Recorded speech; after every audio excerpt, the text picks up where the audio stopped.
કૃષ્ણ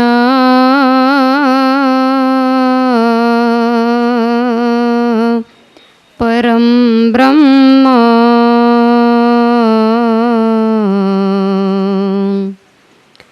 ભગવાન પુરુષોત્તમ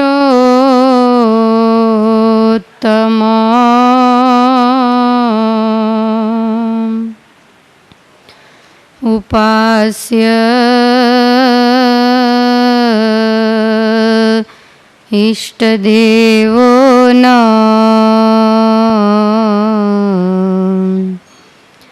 સર્વાવિર્ભાવ કારણમ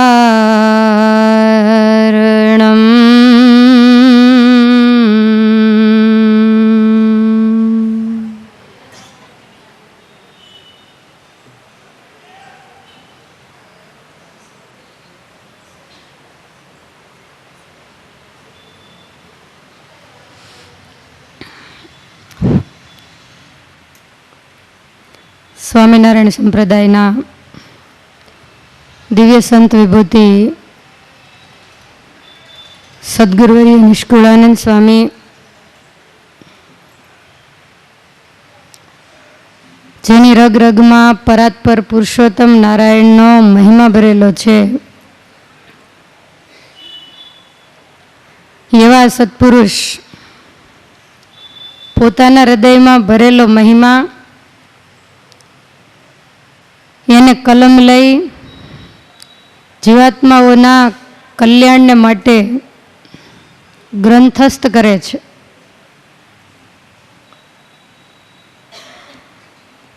ભગવાનને માર્ગે જ્યારે જીવાત્મા ચાલે ત્યારે જો એને મહિમા ન હોય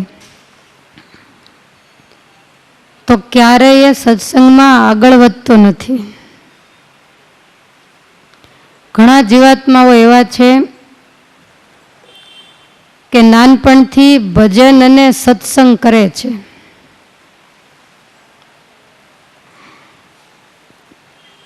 સમય જતાં જતાં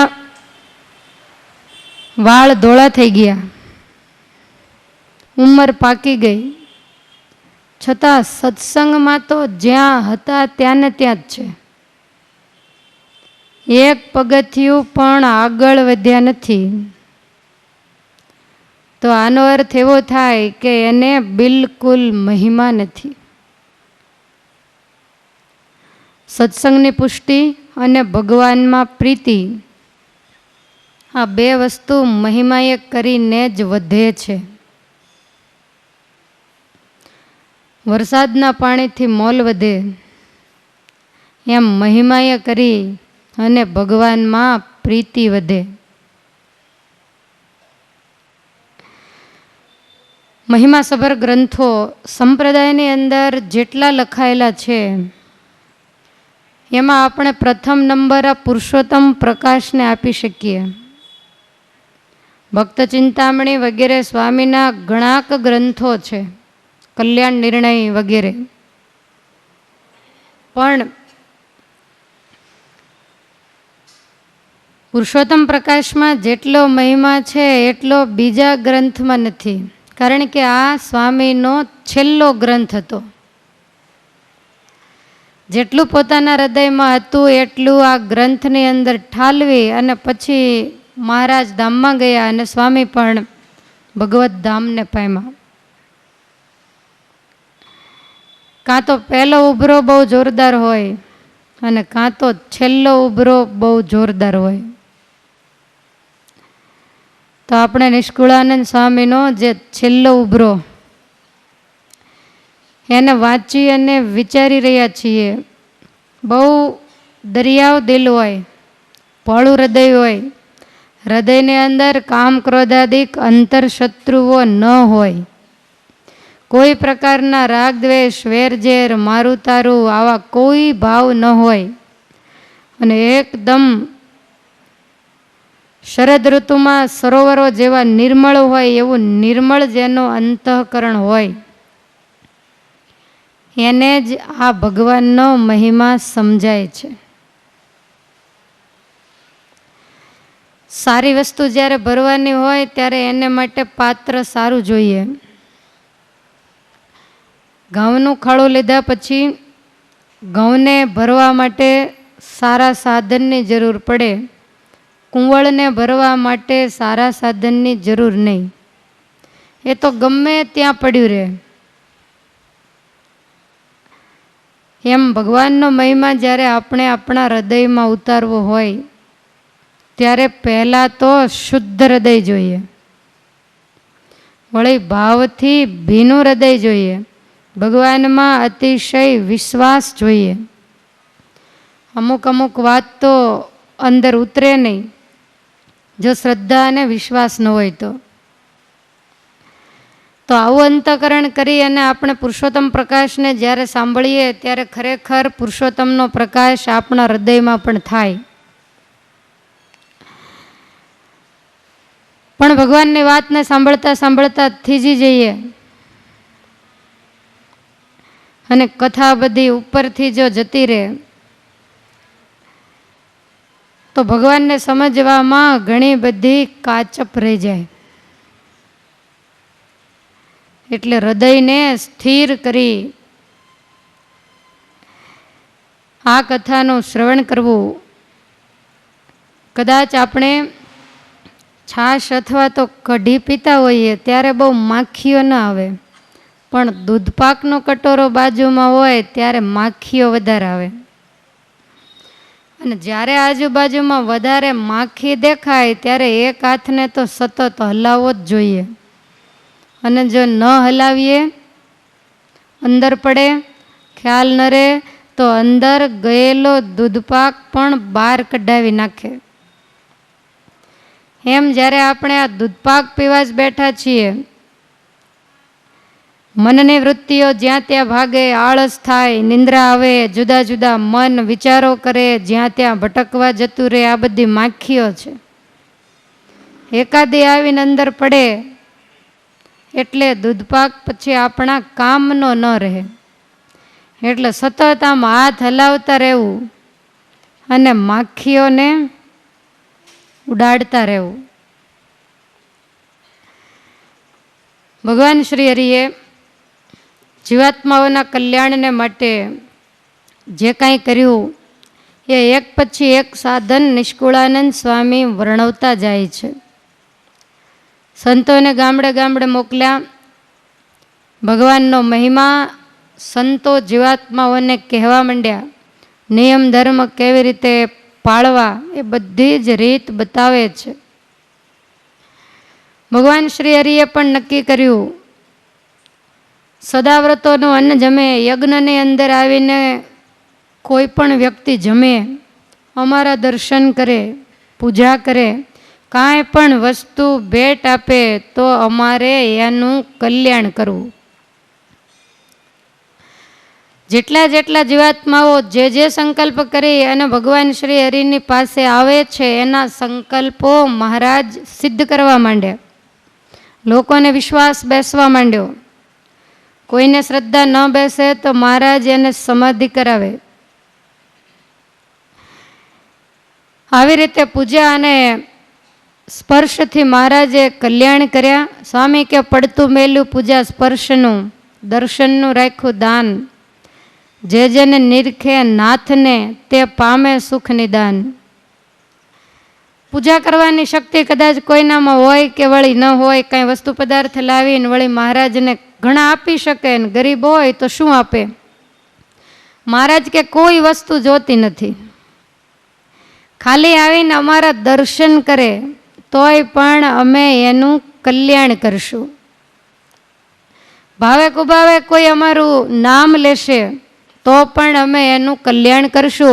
નિષ્કુળાનંદ સ્વામીએ વાતની નોંધ લીધી છે કે જાણે સૌ જન દર્શન કરે, જાણે સૌ જન દર્શન કરે, જાણે સૌ જન દર્શન કરે, જાણે સૌ જન દર્શન કરે. ભાવે અભાવે નામ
આવીને દર્શન કરે, કોઈ ભાવથી અમારું નામ લે, અથવા તો કોઈ કુભાવથી ભગવાનનો અવગુણ લેતા થકા જો સ્વામિનારાયણ નામ લેશે, મહારાજ કે એનું અમારે કલ્યાણ કરવું.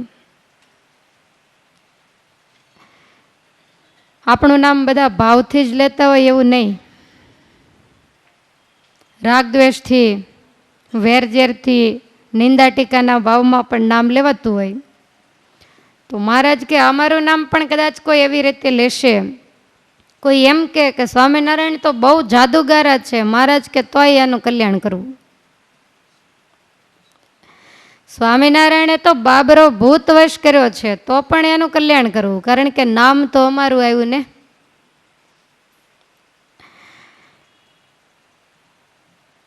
વળી નેણે નિરક્ષે નામ લઈને નામ પણ લેશે અને એકાદી વખત પણ અમારી સામે નજર કરશે તો પરમ પ્રાપ્તિ પામશે. તેણે એને ધ્યાન કરવાની જરૂર નહીં, એક વખત પણ 4 નજર ભેગી થઈ જાય તો પણ એનું કલ્યાણ કરવું.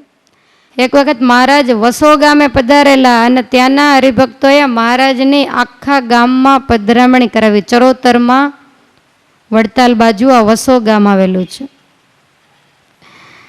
એટલે મહારાજ ઘેર ઘેર ફર્યા અને એ સમયે ગામમાં ગોસાઈજીના પંથના એક બાઈ રહેતા હતા. હવે એને સ્વામિનારાયણની સાથે અતિશય દ્વેષ બુદ્ધિ. હરિભક્તોએ મહારાજને પ્રાર્થના કરી કે મહારાજ, ગામમાં આમ તો કાંઈ વાંધો નથી, ગોસાઈજીના પંથના ઘણા બધા છે, પણ તમારું કોઈ વાંકું બોલે એવું નથી. પણ મહારાજ, એક ડોશી છે ને, એ જ્યારે હોય ને ત્યારે તમારું વાંકું બોલે છે. મહારાજ કે તો અમારે વાંકું બોલતી હોય તો એનું કલ્યાણ કરવું, બોલે છે તો અમારું જ ને. હરિભક્તો કહે છે કે મહારાજ, ધણીનો કોઈ ધણી નથી, પણ તમે એને એક વખત વાંકું બોલતી બંધ કરો ને. મહારાજ કે હવે સામે આવે તો બંધ કરું ને, અમારી સામે આવે કેવી રીતે? તમે એને સમજાવીને મનાવીને કોઈ પણ બાને એને અહીંયા લઈ આવો એટલે તરત વાંકું બોલનારાને સીધા કરવા, એ કામ અમારું. એટલે હરિભક્તો પેલા ડોશીમાને ઘેર ગયા. તિલક ચાંદલો હોય, કંઠી હોય એટલે તરત જ ઓળખી જાય, સ્વામિનારાયણ આયા, મારે ઘેર નહીં આવવાનું. સ્વામિનારાયણ અમારા ગામમાંથી જાય પછી જ આવવાનું. 2-3 વખત સ્વામિનારાયણ નામ બોલાયું. હરિભક્તો મહારાજને જઈને કહે છે કે મહારાજ, કોઈ વાતે ડોશીમાં કાંઈ માને એમ છે નહીં. મહારાજ કહે તો આપણે એના ઘરે જઈએ. એટલે ભગવાન શ્રી હરિ તરત જ તૈયાર થયા, ચરણમાં ચાંકડીઓ પહેરી 2-4 ગામના હરિભક્તોને કહે છે ચાલો એનું ઘર બતાવો. જેને કલ્યાણ કરતા આવડે એને ઘર ન જોયું હોય. છતાં ગામના માણસોને સાથે લીધા અને ભગવાન શ્રી હરિ એ ડોશીમાના ઘર તરફ જાય છે. એમાં રસ્તામાં કોક જોઈ ગયું, વાતચીત કરતા જતા હશે. કોઈએ આવીને આને સમાચાર આપ્યા કે સ્વામિનારાયણ તારે ઘેર આવે છે. એટલે ડોશીએ અંદરથી દરવાજા બંધ કરી સાંકળ મારીને તાળું મારી દીધું. પછી કે હવે આવે લે. ભગવાન શ્રી હરિ આવ્યા, હરિભક્તોએ ઘણોય દરવાજો ખખડાવ્યો. ત્યારે અંદર બેઠી બેઠી 2 ગોઠણ વચ્ચે માથું નાખીને કહે છે કે સ્વામિનારાયણનું મોઢું મારે નથી જોવું. મહારાજને બહુ હસવું આવે. 2-3 વખત કહ્યું પણ એકનો એક જ જવાબ આપ્યો. મહારાજ કહે છે કાંઈ નહીં, આપણે જતા રહીએ. તો મહારાજ પછી ચાલતા થઈ ગયા, હરિભક્તો પણ ચાલતા થયા. થોડી વાર થઈ એટલે અવાજ આવતો બંધ થઈ ગયો. ડોશીમાને એમ કે મહારાજ હવે જતા રહ્યા છે. તો મહારાજ ચોરે પહોંચ્યા ને ત્યાંથી હરિભક્તોને કે તમે અહીંયા ઊભા રહો, હું એક આંટો મારતો આવું, ધરાહાર ધામમાં લઈ જઈશ. એટલે પેલી ડોશી આવી અને ખડકી ખોલી. જ્યાં બારી ખોલીને ત્યાં તો બારીએ કમર ઉપર હાથ દઈ અને આ મહારાજ ઊભેલા. એવા દિવ્ય દર્શન થયા ને એકદમ બારી પછાડીને બારી બંધ કરી દીધી. મારે એમ કે જતા રહ્યા છે, હજી તો અહીંયા ને અહીંયા જ ઊભા છે. પણ બારી બંધ કરી. ભગવાન તો એને સ્થાને, પણ બારી ખુલ્લી હતી ને, એ બારીમાંથી મહારાજે અંદર પ્રવેશ કર્યો, અને એ બારી બીજી કોઈ નહીં પણ એની આંખની બારી. ચારે બાજુ આમ જોવા માંડી, આંખો મંડી ચોળવા, પણ મહારાજ તો ક્યાંય નીકળે નહીં. આંખો બંધ કરીને બેસે ને તો અંદર મહારાજ કમરે હાથ દઈને હસતા હોય એવું દેખાય. એટલે ડોશીમાં બૂમા બૂમ માંડા કરવા કે આ સ્વામિનારાયણ મારી આંખોમાં ગરી ગયા છે. કણું પડ્યું હોય તો એને કોઈ કાઢે, પણ હવે આંખમાં ઘૂસી ગયેલા ભગવાનને કોણ બહાર કાઢે? એટલો બધો દેકારો કરે ને પગ માંડી પછાડવા ને બૂમાબૂમ કરવા માંડી. આડોશી પાડોશી બધા ભેગા થઈ ગયા. શું થયું શું થયું? તો કે સ્વામિનારાયણ મારી આંખમાં ગરી ગયા. બધા કે હવે એને કેવી રીતે કાઢવા? રડતી બંધ રહે નહીં, બરાડા નાખે. કોઈ સત્સંગીઓને સમાચાર આપ્યા આડોશી પાડોશીએ, મહારાજ તળાવની પાળે બેઠેલા. વસો ગામમાં બહુ સુંદર પ્રસાદીનું મોટું તળાવ છે. ત્યાં પ્રભુ સભા કરીને બેઠા ને ત્યાં આવી અને હરિભક્તો કે હે મહારાજ તમે પેલી ડોશીની આંખોમાં ગરી ગયા છો? મહારાજ કે અમને ખબર નથી. સંતો કે મહારાજ અમે તો કાયમ પ્રાર્થના કરીએ કે આવા ને આવા રે, આવા ને આવા રેજો મારી આંખલડીમાં, પ્રભુ આવા ને આવા. અને છતાંય અમે તો આંખો બંધ કરીએ અને અંધારું દેખાય, અને એ ડોશી તમને શું ગમી? મહારાજ કે અમારે એને જોરે કરીને ધામમાં લઈ જવી છે, અને એટલે અમે એની આંખોમાં પ્રવેશ કર્યો છે. ગામના માણસો કે પણ એ તો બહુ રડે છે, પગ પછાડે છે, માથા પછાડશે તો મરી જશે. મહારાજ કે હો એટલું બધું અમે એને દેખાઈએ, એનું જો એને દુઃખ હોય તો એને જઈને કહેજો હવે અમે નહીં દેખાય. ઘરે જઈ ડોશીને કહ્યું કે રડતી બંધ થઈ જાય, હવે સ્વામિનારાયણ નહીં દેખાય. તો મહારાજ તે દિવસથી દેખાતા બંધ થઈ ગયા. પછી તો સત્સંગમાં આવ્યા, ઘણી ભગવાનને પ્રાર્થના કરી, આપણે જેમ કીર્તનો ગાયા, રેજો મારી આંખલડી આગે. મહારાજ કે એ સમય હવે જતો રહ્યો, તમારું કલ્યાણ અમે નિશ્ચય કરશું. પણ તપ કરીને ખપી જાય તોય જે મૂર્તિ યોગીઓના હૃદયમાં ઝબકારોય ન થાય, ઝાંખી ન થાય, અને એ અમે તમને સહેજે સહેજે જોરે કરીને દેખાયા તોય તમને ગમ્યું નહીં. એનું મહારાજ કે અમને બહુ દુઃખ છે, એટલે હવે અમે તમને કાયમ દેખાશું નહીં.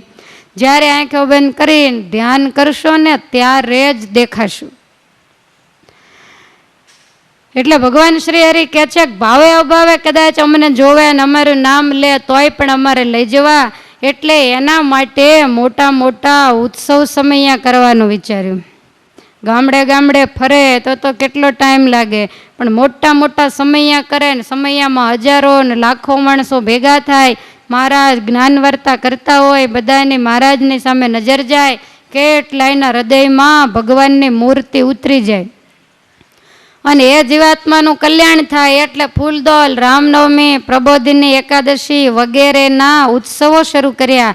અને મહારાજ આગલા ઉત્સવમાં કહી દે કે ફૂલદોલ ઉત્સવ વડતાલ કરવાનો છે તો એમાં બધાય વડતાલ આવજો. રામનવમીનો ઉત્સવ અહીંયા કરવાનો છે તો બધા ત્યાં આવજો.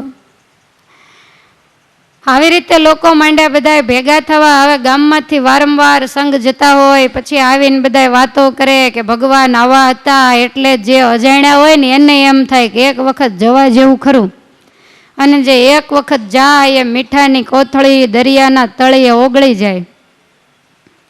આવી રીતે સત્સંગનો પ્રચાર માંડ્યો થવા.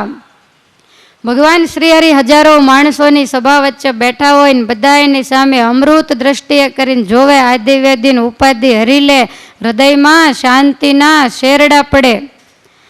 એટલા બધા લોકો ભગવાનના દર્શને કરીને સુખિયા થાય. અને મહારાજે કંઈ લટકું કર્યું હોય, મહારાજે કોઈ એવી વેધક નજરે જોયું હોય, મહારાજ કંઈ જમતા હોય તો એ વસ્તુને હૃદયમાં ઉતારે ને ઘેર જઈને રાત્રિ દિવસ એનું ચિંતન કરે, અને શરીર પડે ત્યારે ભગવાનના ધામને પામે. વર્ષમાં કેટલાય ઉત્સવ સમય મહારાજ કરતા ને વળી એકબીજાથી ચડિયાતા. કોઈ પૂજા કરે, કોઈ ભગવાનનો સ્પર્શ કરે, કોઈ મહારાજની સાથે સ્નાન કરે. નિત્ય નવી ભગવાન લીલા કરીને કેટલાય ત્યાગી ગૃહીને ભેગા કરી અને પોતાના સ્વરૂપનું સુખ આપે. સંત બટુ સંન્યાસી સમૂહ, જેને કામ લોભ નહીં મોહ, હજારો માણસો ભેગા થાય. કોઈની આંખમાં કામ નહીં, ક્રોધ નહીં, લોભ નહીં. પ્રગટ પુરુષોત્તમ નારાયણના પ્રતાપે તમામ અંતરશત્રુઓ હરિભક્તોના હૃદય છોડી છોડીને ભાગી ગયા. ભગવો ભેખ પહેરીને બેઠા પછી પણ અંતરશત્રુને ત્યાગવા એ અતિ કઠણ છે. અને એ સામાન્ય જીવાત્માઓ અજ્ઞાની હોવા છતાંય પણ અંતરશત્રુથી રહિત થયા. આ ભગવાન સ્વામિનારાયણનો પ્રતાપ છે. જોઈ એવાને જગતાના જન સૌ કે છે કરી ધન્ય ધન્ય. અને આવા બધા ભક્તોને જ્યારે દુનિયાના માણસો જોવે ત્યારે બધા એમ કહે છે કે સહજાનંદ સ્વામીને ધન્ય છે. મહારાજે ગઢપુરમાં અન્નકૂટનો મહોત્સવ કર્યો અને એ એવો મોટો અન્નકૂટ ઉત્સવ કર્યો. દાદા ખાચર કહે છે કે મહારાજ ક્યારેય ન થયો હોય એવો કરવો છે. મહારાજે દેશાવરની અંદર કંકોત્રીઓ મોકલાવી સંતોને હરિભક્તોને તેડાવ્યા. બહુ મોટી સભા દાદાના દરબારમાં ભરાઈને બેઠી. એ વખતે ગોપીનાથજી મહારાજનું મંદિર નહોતું, ત્યાં ઓરડા હતા. સતાનંદ સ્વામીએ સત્સંગી જીવનમાં એનું વર્ણન કર્યું છે કે એવી વિશાળ સભા બેઠેલી, એવા દેશ દેશાવરમાંથી ભક્તો આવ્યા હોય તો આ દરબારગઢમાં કેવી રીતે સમાય. મહારાજ કે જેને જ્યાં જરાક જેટલી જગ્યા મળે ને ત્યાં બધા ગોઠવાઈ જાઓ. બધાય નીચે બેઠા, કોઈ ઓસરીમાં બેઠા, કોઈ પગથિયે બેઠા, તોય માણસો વધ્યા. મહારાજ કે તાકાત હોય નળિયા માથે ચડી જાઓ. તે દાદાના દરબારમાં બધા નળિયા માથે ચડી ગયા. તો હરિભક્તો તો એમનામ આવ્યા જ કરે. મહારાજ કે ખેડૂત હોય ને જેને ઝાડવે ચડવાની ટેવ હોય એ લીમડે ચડી જાઓ, કાંઈ ઉપાધિ જ નહીં. ઉપરથી દર્શન થાય, ખોટી ગળદી નહીં. કેટલાય તો લીમતરુની ડાળે ચડીને બેઠા. અને આકાશની અંદર આ દિવ્ય સભાના દર્શન કરવા માટે દેવતાઓના વિમાનોની ઠઠ જામી. તે દિવસ હોવા છતાંય દાદાના દરબારમાં આમ સાંજ હોય ને એવું વાતાવરણ થઈ ગયું. મહારાજ કે દીવા પ્રગટાવવા પડશે, કારણ કે એટલા બધા વિમાન આવેલા કે સૂર્યનો પ્રકાશ દેખાય નહીં. ભગવાન શ્રી હરિ બધા ભક્તોને સંબોધીને કહે છે કે હે ભક્તો, તમે બધા જુદા જુદા દેશમાંથી આવો છો. કોઈ મહારાષ્ટ્રમાંથી આવ્યા હોય, કોઈ મધ્યપ્રદેશમાંથી આવ્યા હોય, ખાનદેશમાંથી આવ્યા હોય, કોઈ હિન્દુસ્તાનથી આવ્યા હોય, બંગાળ પ્રાંતમાંથી પણ એ વખતે ઉત્સવ કરવા માટે ભક્તો આવતા. તમે ભક્ત ચિંતામણીમાં આ બધા દેશના નામ વાંચ્યા છે. એટલે ભગવાન શ્રી હરિ કહે છે કે બધાને પૂછીશ તો બહુ વાર લાગશે, પણ બધા દેશના એક એક જે મુખ્ય હરિભક્ત હોય ને અહીંયા આગળ આવીને બેસો. એટલે બધા એક એક ઊભા થઈને આગળ આવીને બેઠા. મહારાજ કે તમારા દેશમાં કુસંગી માણસો અમારા વિશે શું બોલે છે? એટલે બધા કહેવા માંડ્યા કે મહારાજ તમારી સાથે દ્વેષ બુદ્ધિ રાખનારા હતા ને એ પણ એમ બોલે છે કે આ ધરતી ઉપર સહજાનંદ સ્વામીને ધન્ય છે. સહજાનંદ સ્વામી દુનિયા એને ભગવાન કહે છે. ભગવાન હોય કે ન હોય, પણ એના આશ્રિતોને જ્યારે જોઈએ ત્યારે એમ થાય કે ખરેખર એ ભગવાન હોવા જોઈએ. આ ઘોર કળિયુગની અંદર તમામ ભાઈઓ એના સાધુ સંન્યાસીઓ સહજાનંદ સ્વામીની આંખને ઈશારે વર્તે કેવા દ્રઢ ધર્મ નિયમ પાળે છે. કળિયુગમાં આવું ક્યાંય જોવા ન મળે. મેથાણના ગોવિંદરામ ને અમરબાઈના લગ્ન થયા. જાન પરણીને આવી. ભગવાન શ્રી હરિ ત્યાં ગામની ભાગોળે બિરાજમાન હતા. એટલે ગોવિંદરામ કહે છે કે આપણે પહેલાં પ્રગટ ભગવાનના દર્શન કરી આવીએ ને પછી મંદિરે જઈએ. પરણીને આવે ત્યારે મંદિરે પગે લગાડવાનો રિવાજ હોય. એટલે બંને વરઘોડિયા ભગવાન શ્રી હરિ સભા કરીને બેઠા છે. ત્યાં આવી અને મહારાજને મસ્તક નમાયું. અમરબાઈ પણ પાલવ પાથરીને મહારાજને પગે લાગ્યા કે મહારાજ ધનભાઈ ગમારા કે આજના દિવસે અમને તમારા દર્શન થયા. મહારાજ તો આમ સામું જોઈ રહ્યા. મહારાજ કે તમે ગોવિંદરામ? ગોવિંદરામ કે છે કે હા મહારાજ. મહારાજ કે તમે આટલા બધા સજ થઈને આવ્યા છો, તૈયાર થઈને આવ્યા છો, આ કોણ છે? ગોવિંદરામ શું બોલે? પરણીને આવ્યા હોય ભગવાનને નહીં ખબર પડતી હોય. ગોવિંદરામ કાંઈ બોલ્યા નહીં. મહારાજ કે તમે તો બે બેન ભાઈ જેવા લાગો છો. એટલે આવું બોલ્યા. હવે આખી સભા ભરાઈને બેઠી હતી. ગોવિંદરામ કહે છે કે મહારાજ, જેવી તમારી મરજી હશે ને એવી રીતે અમે રહેશું. તમારા મોઢેથી શબ્દ નીકળે કે તમે બે બેન ભાઈ, તો આજથી બેન ભાઈ. અમારે તો તમને રાજી કરવા છે. ગોવિંદરામ ને અમરબાઈ બંને ઘેર ગયા. બંને વિચાર કર્યો કે ભગવાન શ્રી હરિ શું બોલ્યા હતા. અમરબાઈ કહે છે કે મહારાજ જેમ બોલ્યા ને એમ જ આપણે રહેવું. ગોવિંદરામ કહે છે કે મને તો એવો વિચાર થાય છે કે એક ઘરમાં રહેવું અને છતાંય આમ રહેવું એ કઠણ, માટે આપણે એવો નિયમ લઈએ કે એકબીજાનો વસ્ત્રનો છેડો ભૂલમાં અડી જાય તો નકોરડો ઉપવાસ કરવો. હવે રહેવાનું સાથે. બંને આવો નિયમ લીધો અને સતત ભગવાનનું ભજન કરે. આ વાતને ઘણો સમય ગયો. ભગવાન શ્રી હરિ ગઢપુરની અંદર બિરાજે. લક્ષ્મીવાડીએથી સંતો મહારાજ માટે સરસ પુષ્પોના હાર વગેરે લાવે, એટલે મહારાજ માટે એક સરસ ગુલાબ લાવ્યા. અને એ ગુલાબ લઈ અને મહારાજ એને વારંવાર સૂંઘ્યા કરે. પછી પાછું હૃદય અડાડે, વળી પાછું એને માથે ચડાવે. ત્યારે બ્રહ્માનંદ સ્વામી કે મહારાજ હવે આ ગુલાબ કરમાઈ ગયું છે, તે અમને આપી દો, હું તમને બીજું આપું. મહારાજ કે આ ગુલાબ ન મળે. બ્રહ્માનંદ સ્વામી કે પણ તમને સારું ગુલાબ આપું. મહારાજ કે આનાથી સારો ગુલાબ સ્વામી દુનિયાના છેડે ક્યાંય ન મળે. બીજા સંતોએ સમાચાર સાંભળ્યા. મહારાજ એક ગુલાબને હાથમાં લઈને રમાડ્યા કરે, એટલે સંતો તો બધા દર્શન કરવા ભેગા થઈ ગયા. ગોપાળાનંદ સ્વામી કે મહારાજ તમને ગુલાબ તો કાયમ જુદા જુદા પુષ્પોના હાર, તોરા, ગજરા આપે, પણ તમે કેમ આ ગુલાબને મૂકતા નથી? ત્યારે મહારાજ ગોપાળાનંદ સ્વામીને કહે છે કે સ્વામી, આ ગુલાબની અંદર અમને મેથાણના ગોવિંદરામ અને અમરબાઈના નૈષ્ટિક છેડા વ્રતની સુગંધ આવે છે, એટલે અમે મૂકતા નથી. અને આ ગુલાબને અમે નહીં મૂકીએ કરમાઈ જાય તોય. હવે રહે છે મેથાણમાં અને એની સુગંધ આવે છે ગઢપુરમાં. આ બધું સ્વામિનારાયણને ત્યાં છે. બાકી તો આ કાલે આપણે કેટલાયના નામ જોઈ ગયા કે મોટા મોટા ઋષિમુનિઓ હતા તોય એક વખત ભૂલા પડ્યા. કેટલાયના તપ અને વ્રતના ભંગ થયા. મોટા મોટા રાજા મહારાજાઓ હતા, એને પણ કામ ક્રોધાદિકે પછાડીને ગોટો વાળી દીધા. પણ ભગવાન શ્રી હરિની એમી દ્રષ્ટિ જો હોય તો જ આ વસ્તુ થાય. એટલા માટે ભગવાન શ્રી હરિ વર્ષો વર્ષ સમયા કરે છે અને પોતાના આશ્રિતોના જે અંતરશત્રુ એનો નાશ કરે છે. દેશાવરના હરિભક્તો મહારાજને કહે છે કે મહારાજ, તમારા તો વખાણ અમારા દેશમાં અજ્ઞાનીઓના મોઢે થાય જ છે, પણ મહારાજ અમારા પણ વખાણ કરે કે એને સ્વામિનારાયણના આશ્રિત એવા ભાઈઓને પણ ધન્યવાદ, એવા ભાઈઓને પણ ધન્યવાદ. અને આ ઘોર કળિયુગની અંદર સ્વામિનારાયણની આજ્ઞામાં રહેનારા એના સાધુને પણ ધન્યવાદ. મહારાજ તમારા વિશે બધા બહુ સારું બોલે છે. ભગવાન શ્રી હરિ બહુ રાજી થયા. મહારાજ કે અમારે એવું જ કરાવવું હતું. આ કળિયુગની અંદર અમે આવ્યા છીએ, પણ અમારે કળિયુગ રહેવા દેવો નથી. સતયુગના જેવા ધર્મ સ્થાપવા છે. અરે સતયુગમાંય કદાચ હોય કે વળી ન પણ હોય.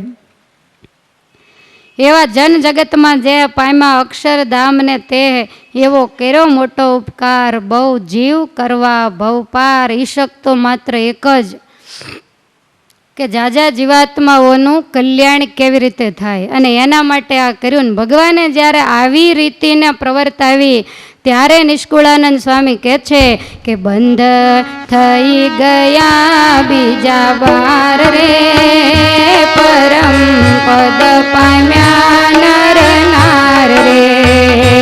બંધ થઈ ગયા બીજા બાર રે, પરમ પદ પામ્યા નર નાર રે. બંધ થઈ ગયા બીજા બાર રે, પરમ પદ પામ્યા નર નાર રે. બંધ થઈ ગયા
મહારાજે મોર છાપ મારી દીધી.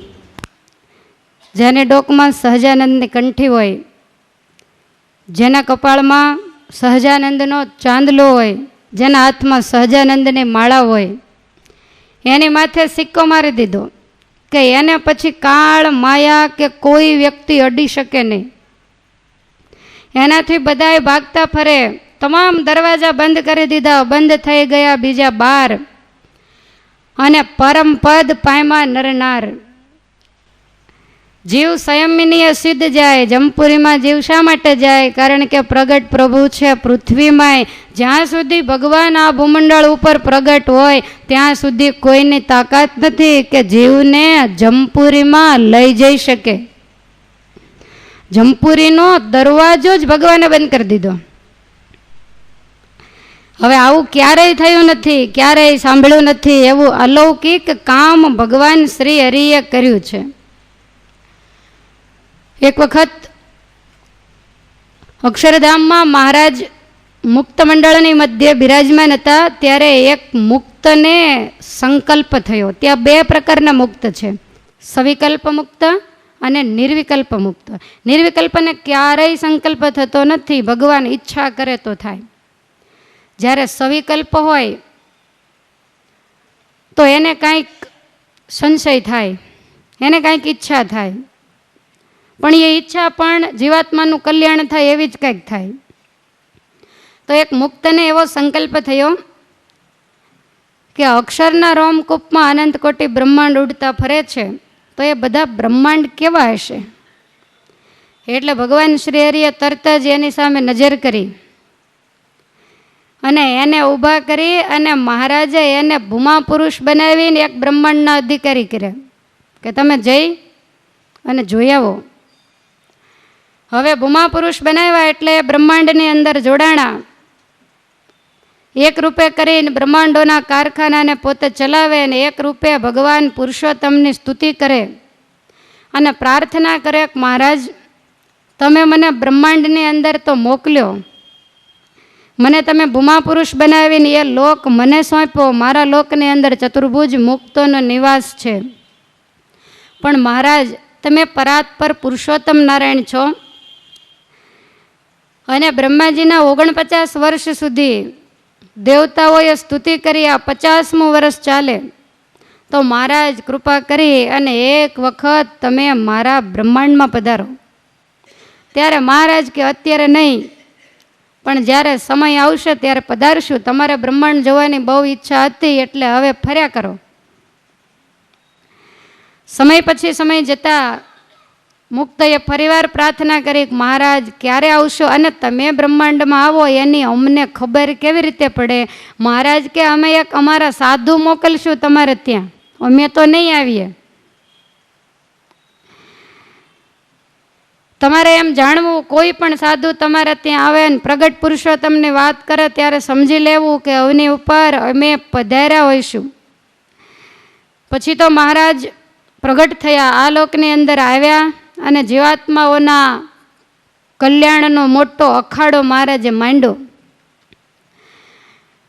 ભગવાન શ્રી હરિ જેતપુરની અંદર રાજાધિરાજ થયા અને એ વખતે મહારાજે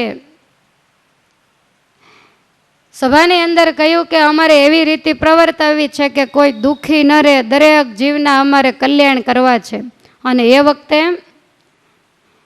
ઉગતરાયના ભીમભાઈ મારડિયા મહારાજની પાસે બેઠા હતા. એણે 2 હાથ જોડીને મહારાજને કહ્યું કે પ્રભુ, અમારા આ લોકની અંદર એવો રિવાજ હોય કે જ્યારે રાજા રાજગાદીએ બેસે ત્યારે જેલના તમામ કેદીઓને છોડી મૂકે.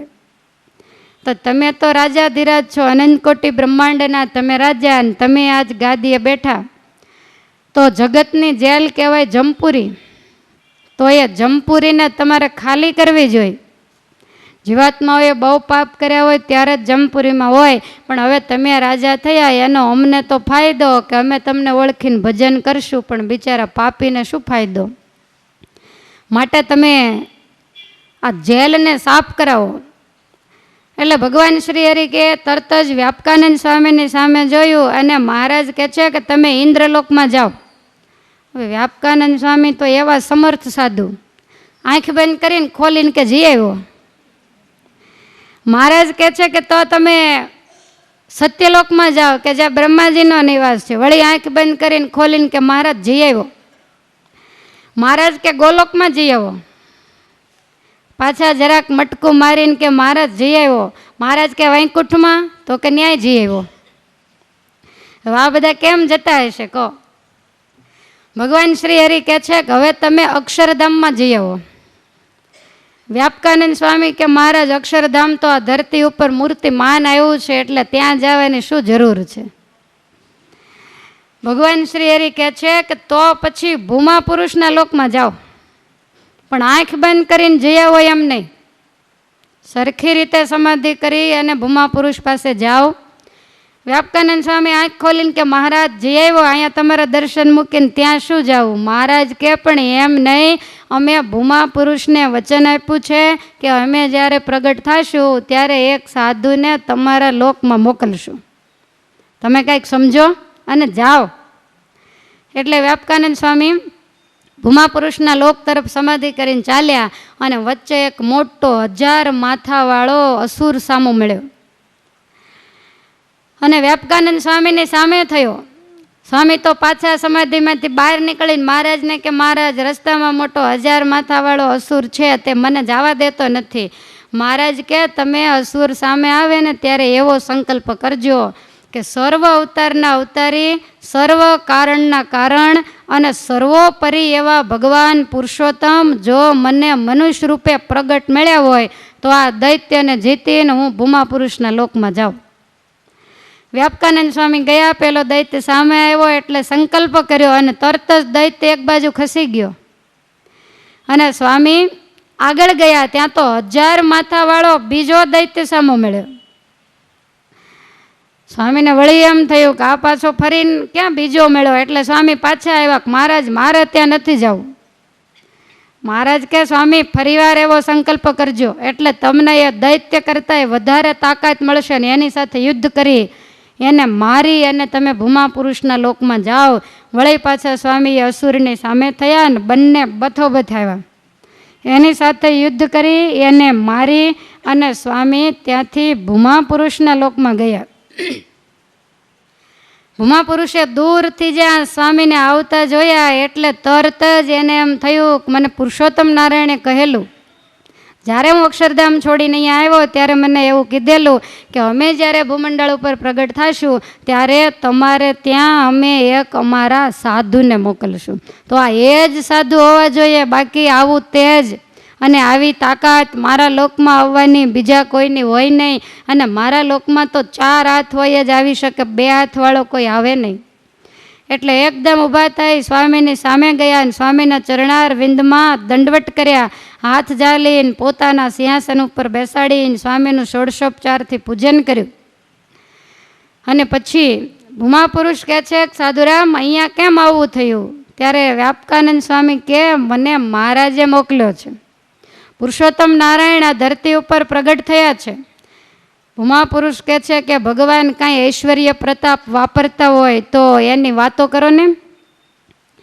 એટલે ભગવાન શ્રી હરિએ જે લીલા કરેલી ઐશ્વર્ય પ્રતાપ ધ્યાન ધારણા સમાધિ વગેરેની વાત કરી અને વાત સાંભળતાની સાથે ભૂમા પુરુષે તો વાત સાંભળી પણ એના ધામમાં જેટલા ચતુર્ભુજ મુક્તો હતા એ બધાએ વાત સાંભળી અને જ્યાં વાત સાંભળી ત્યાં તો 2 હાથને ધારણ કરી અને એક મુક્ત વિમાનમાં બેસીને સીધા અક્ષરધામમાં ગયા, ખાલી વાત સાંભળવા માત્રથી.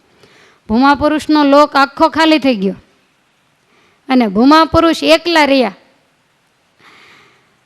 પછી તો ભગવાન શ્રી હરિને એની ઈચ્છાથી વ્યાપકાનંદ સ્વામી પાછા સમાધિમાંથી જાગ્યા. મહારાજ કે શું થયું?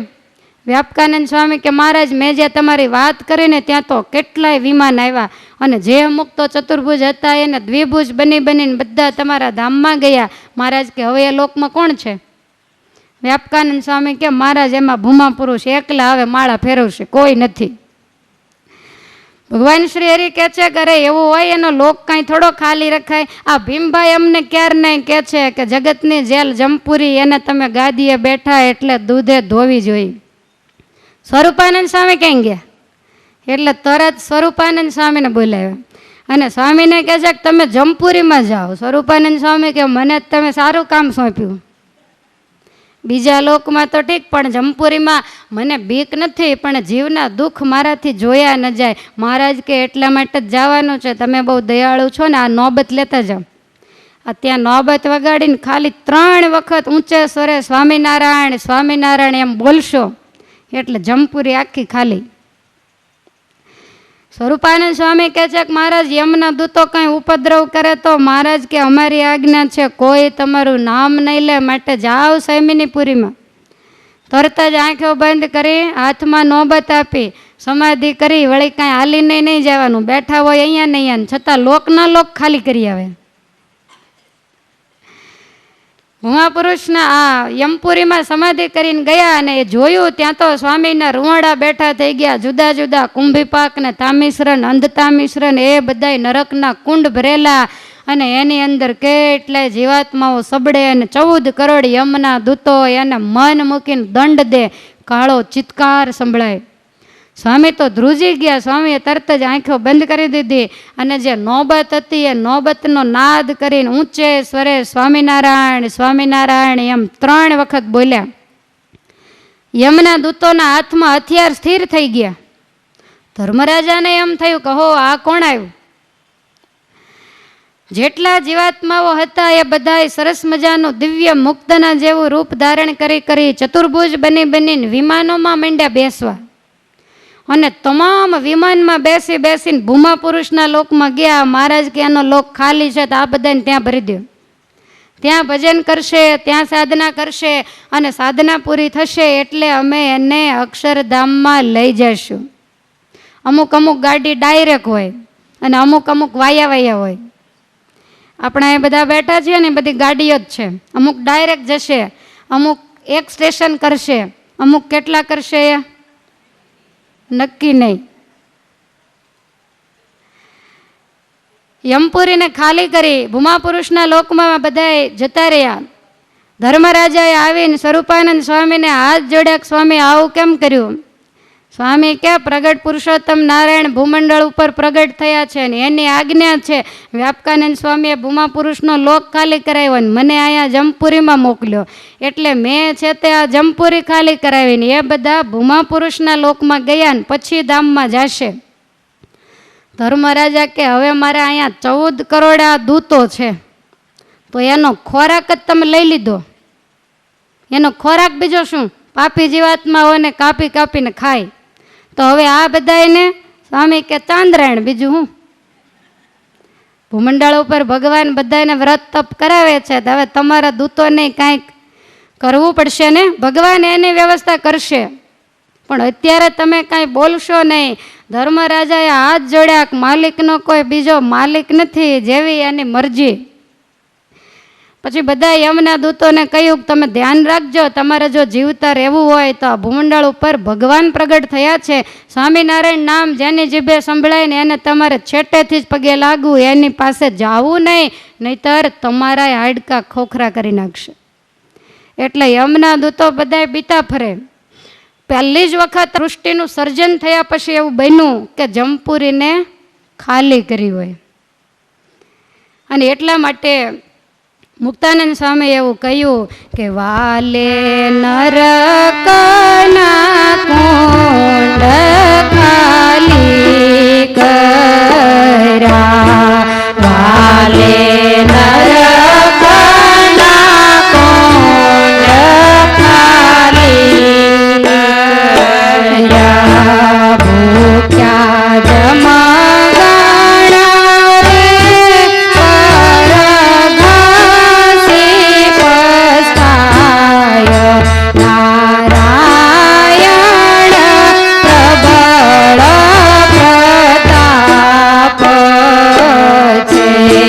ભૂ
જેની ગણના રે કેતા શેષ જાય નારાયણ પ્રબળ પ્રતાપ છે મુક્તાનંદ કહે મહિમા અતિ ગણો મુક્તાનંદ કહે મહિમા અતિ ગણો એને એક મુખે રે કવિ કેટલો ગાય નારાયણ પ્રબળ પ્રતાપ છે તેને એક મુખે રે કવિ કેટલો ગાય નારાયણ પ્રબળ પ્રતાપ છે. સ્વામી કે વાલે નરકના કુંડ ખાલી કર્યા, ભૂખ્યા જમગણ રે કર ઘસી પસ્તાય. 14 કરોડ જમને ઉપવાસ માંડ્યા થવા, જમપુરી ખાલી થઈ ગઈ. જમના દૂતો એટલા બધા બીના કે સ્વામિનારાયણ નામ જ્યાં લેવાતું હોય એના ઘરની આજુબાજુમાં જમ ફરકતા પણ નથી. કારણ કે પહેલાં ઘણી વખત પરચા થયેલા જમને પણ. ગોલીડા ગામની અંદર જ્યારે ભગવાન શ્રી હરિએ સંતોને મોકલેલા અને એ વખતે રાજગોર કુટુંબમાં સત્સંગ થયેલો રાણો, રાઘવ, ભીમ અને વસરામાં ચારેય ભાઈઓને, તો એ વખતે આ ચારેય ભાઈઓએ ભગવાનની પાસે એવો વર માગેલો. મહારાજ એની સેવાથી બહુ રાજી થયા અને મહારાજ કે તમારે જોઈએ તે માગો ને. ત્યારે એ લોકોએ એવું માગેલું કે અમારા ગામમાં કોઈને જમ લેવા ન આવે. મહારાજે તથાસ્તુ કહ્યું. હવે આના ઘરની સામે જ એક બીજા કોઈનું ઘર અને એમાં એક બાઈ રહેતી પણ અતિ પાપી. હવે એનો અંતકાળ આવ્યો એટલે યમના દૂતોને તો આ બધી હજી કાંઈ ખબર નહીં, એને લેવા માટે આવ્યા. પણ એટલી બધી પાપી આવીને 10 દરવાજા રૂંધી દીધા ને અંદર એવો જીવ અકળાય. યમના દૂતો ચારેય બાજુએ જીવને પકડવા માટે દોડાદોડ કરે પણ જીવ પકડાય નહીં. આ શરીરમાંથી બહાર નીકળવું એને ગમે નહીં. એટલે યમના દૂતોએ જોર કરી અને એના જીવને ખેંચો. તે શરીર સહિત પેલી ડોશી ઢસડાવા માંડી. ઓરડામાં સૂતેલી ખાટલા ઉપરથી નીચે પડી, એને ખેંચીને ઓસરીમાંથી ફળિયા સુધી ઢસડીને લાવ્યા. પેલી ડોશી બૂમાબૂમ કરે અને આ બૂમ સામે રહેલા રાણા ભક્તે સાંભળીને એકદમ આવ્યા. શું થયું? પેલી ડોશી બૂમો પાડે છે કે મને જમ મારે છે, મને જમ મારે છે. એટલે આ તો બધા દિવ્ય દ્રષ્ટિવાળા હતા. સંકલ્પ માત્રથી એને જમના 4 દૂત દેખાયા અને તરત એના ભાઈને કહે છે કે ભાઈ ધોકો લાય તો ઘરમાંથી. આને ના પાડી છે તોય પૂછ્યા વગરનું આપણા ગામમાં આનાથી અવાય જ કેમ? એટલે ધોકો લઈ આવ્યા અને જ્યાં ધોકો ઊંચો કર્યો, પહેલાં યમના દૂતો કહે છે કે હવે તમે તમારું કામ કરો તો કે અમારું ક્યાંથી કરે? સ્વામિનારાયણ ભગવાનને વર આપ્યો છે ખબર નથી? અમારા ગામમાં પૂછ્યા વગરના પગ કેમ મુકાય? યમના દૂતો કહે છે કે ભાઈ અમે તમારું નામ લેતા નથી, પણ જે પાપી હોય, જેના ખાતામાં કેટલાય કર્મો લખાયેલા હોય એને લઈ જવાની તો અમારા માલિકની આજ્ઞા છે. ત્યારે રાણો ભક્ત કહે છે કે તારા માલિક કરતાં મારો માલિક મોટો છે. ધાર્યું તો એનું જ થાય. આજ સિક્કો સહજાનંદ તણો બેઠો બળવંત બળિયાનો ગણો. તમારાથી આ ગામમાં પગ જ કેમ મુકાય? યમના દૂત કહે છે કે અમને અટકાવશો નહીં, આ ડોશીને અમે લઈ જઈશું. અને આમ જ્યાં બોલ્યા ને રાણા ભક્તને ચડ્યો ક્રોધ. ઉપાડીને જમના મોઢા ઉપર એક ધોકો મૂક્યો અને મૂકતાની સાથે મોટો હાથ, એકનો દાંત કડડ કરતો ભાંગીને નીચે પડ્યો. મોઢામાંથી લોહીની ધારા વછૂટી અને આ જ્યાં જોયું ને ત્યાં તો ઓલા 3 જમ તો મુઠ્ઠીઓ વાળીને જમપુરી ભેગા. અને આ જમ પણ બીકનો માર્યો ભાગ્યો. પેલી ડોશીને એને ઠેકાણે સુવડાવીને આ બધું જ્યારે ડોશીએ જોયું ત્યારે એને ભગવાનનો મહિમા સમજાણો અને એ ડોશીમાં ભગવાન સ્વામિનારાયણના આશ્રિત થયા અને છેડો સુધારી લીધો, કલ્યાણ કરી લીધું, ભજન કરી લીધું. આવી તાકાત કોનામાં હોય કહો? જીવા ખાચરને મહારાજે માગવાનું કહ્યું, માગો. ત્યારે જીવા ખાચર કે મહારાજ અમારે સારંગપુર ગામમાં જમ ન આવે. ત્યારે બીજા ગામના હરિભક્તો આજો ભરવાડ વગેરે હતા એ કે બાપુ ગામમાં તમારે રહેવાનું હોય, અમારે તો ઘેટા બકરા લઈને સીમમાં જ રહેવાનું હોય. મહારાજ કે જાઓ, સીમમાંય નહીં આવે. પછી તો આપણને બધાને એમ થાય કે બીમારી આવે થોડીક ત્યારે આપણે તો સારંગપુર જ જતું રહેવું જોઈએ, રૂમ ભાડે રાખીને. તો જમ તેડવા ન આવે. પણ સારંગપુરની અંદર પણ અમુક જીવાતમાં એવા રહેતા હોય કે એના નસીબમાં કલ્યાણ માંડ્યું ન હોય. છેલ્લી સ્થિતિ જ્યારે મરવાનો ટાઈમ આવે અને એટલી બધી એમ તકલીફ મંડે થવા, તરત ડૉક્ટરને બોલાવે. ડૉક્ટર કે આને બોટાદ લઈ જાઓ. ગાડીમાં નાખીને બોટાદ લાવે. તે અધવચ્ચે જય સ્વામિનારાયણ. એટલે હવે ભાગમાં કલ્યાણ લખ્યું જ ન હોય તો થાય કેવી રીતે? ગમે ત્યાં જઈએ અને ગમે ત્યાં શરીર પડી જાય.